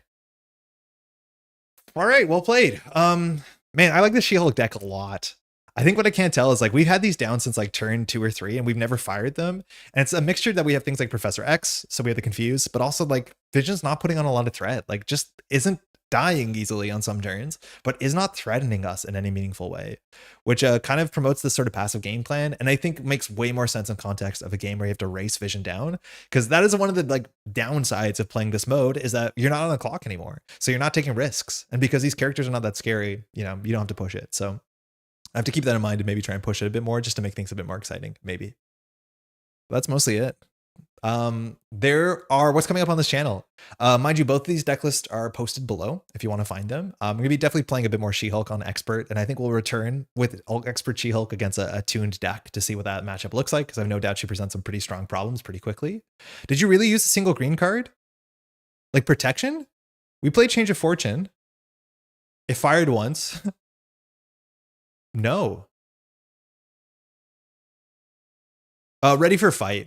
That's the reason why we're in protection. Dr. Sinclair is not super necessary, but like the deck only has like 5 green cards in it. I don't think I realized that, Andy.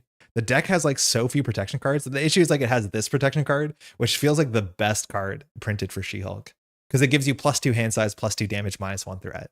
Like Ready for Fight is just so good in She-Hulk, because it just lets her use the entirety of her kit.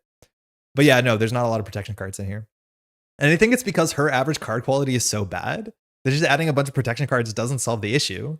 Because in protection, a lot of the times the cards want you to defend. We don't want to defend. We have a 15 health pool. And so you're just leaning on basic aspect cards to be able to solve the like basic problems you have, like having consistent allies, having good thwarting, stuff like that, which like protection is not amazing at solving. So it kind of makes sense. I think there's a big chance this deck should have 2, what's it called? Power in All of Us. The card is just that good, especially with Lockjaw. It's just like with a 4 hand size hero, you have to watch out that you don't draw hands that are just resources, which we almost did. And that's where Lockjaw gets really good, because you can fix that issue. But yeah, there's a lot of bad cards in this deck. Unfortunately, can't fix that. Oh, what's next on this channel? We'll be back hopefully Wednesday. I've recorded some gameplay. It's another protection deck, but we played Protection Wonder Man. I want to say, like off the top, I've been enjoying Wonder Man more and more that I play him.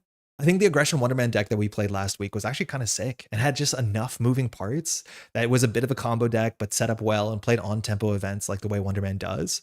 If you haven't heard, mind you, they did an errata to Wonder Man. So the Ionic Physiology thing, they basically have confirmed, FFG has confirmed that they will change this in the next rules update, but you're allowed to tuck cards underneath Wonder Man, even if Wonder Man hasn't taken damage. The way that they're going to do it is they're going to change the arrow in the cost structure of this to a then, which means that you can do the beginning without doing the end, even if you're, you know, at full health, which is sick. So that's really cool. It's made it a bit of a difference. It's just, there's less feel bad moments on turn 1 or turn 2, but Wonder Man has been pretty cool. And the protection build that we have was interesting enough. But I do think I like Aggression the most out of all the Wonder Man decks I've played so far, which is weird. I didn't think that would be the case at all, seeing his kit.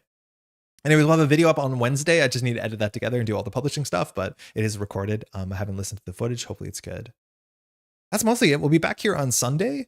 I think we're at the point where we're probably expecting an article sometime soon to talk about the new content coming out. For those who don't know, I think the new box is Daredevil and Echo, I believe, is in the new deluxe, which seems to be like Defenders oriented, which I'm really excited for that theme. I like, you know, ground level thugs and villains. So I'm really excited for that. I'm assuming we're gonna get an article sooner than later because everything has been released. And usually there's not that long of a time between not knowing what the next stuff is. Maybe things will be different. This is the first year that FFG has like actually put everything on a roadmap. So they know that we know, which means maybe they can go longer without telling us anything, but Very excited for that for sure. Next week, Arkham Horror Season 2 comes out. I don't know if it comes out in Canada. We talked a bit about Arkham Horror earlier today. I'll be honest, I haven't been super excited for Season 2 for a lot of different reasons. That being said, I did pick it up. I didn't think I would pick it up.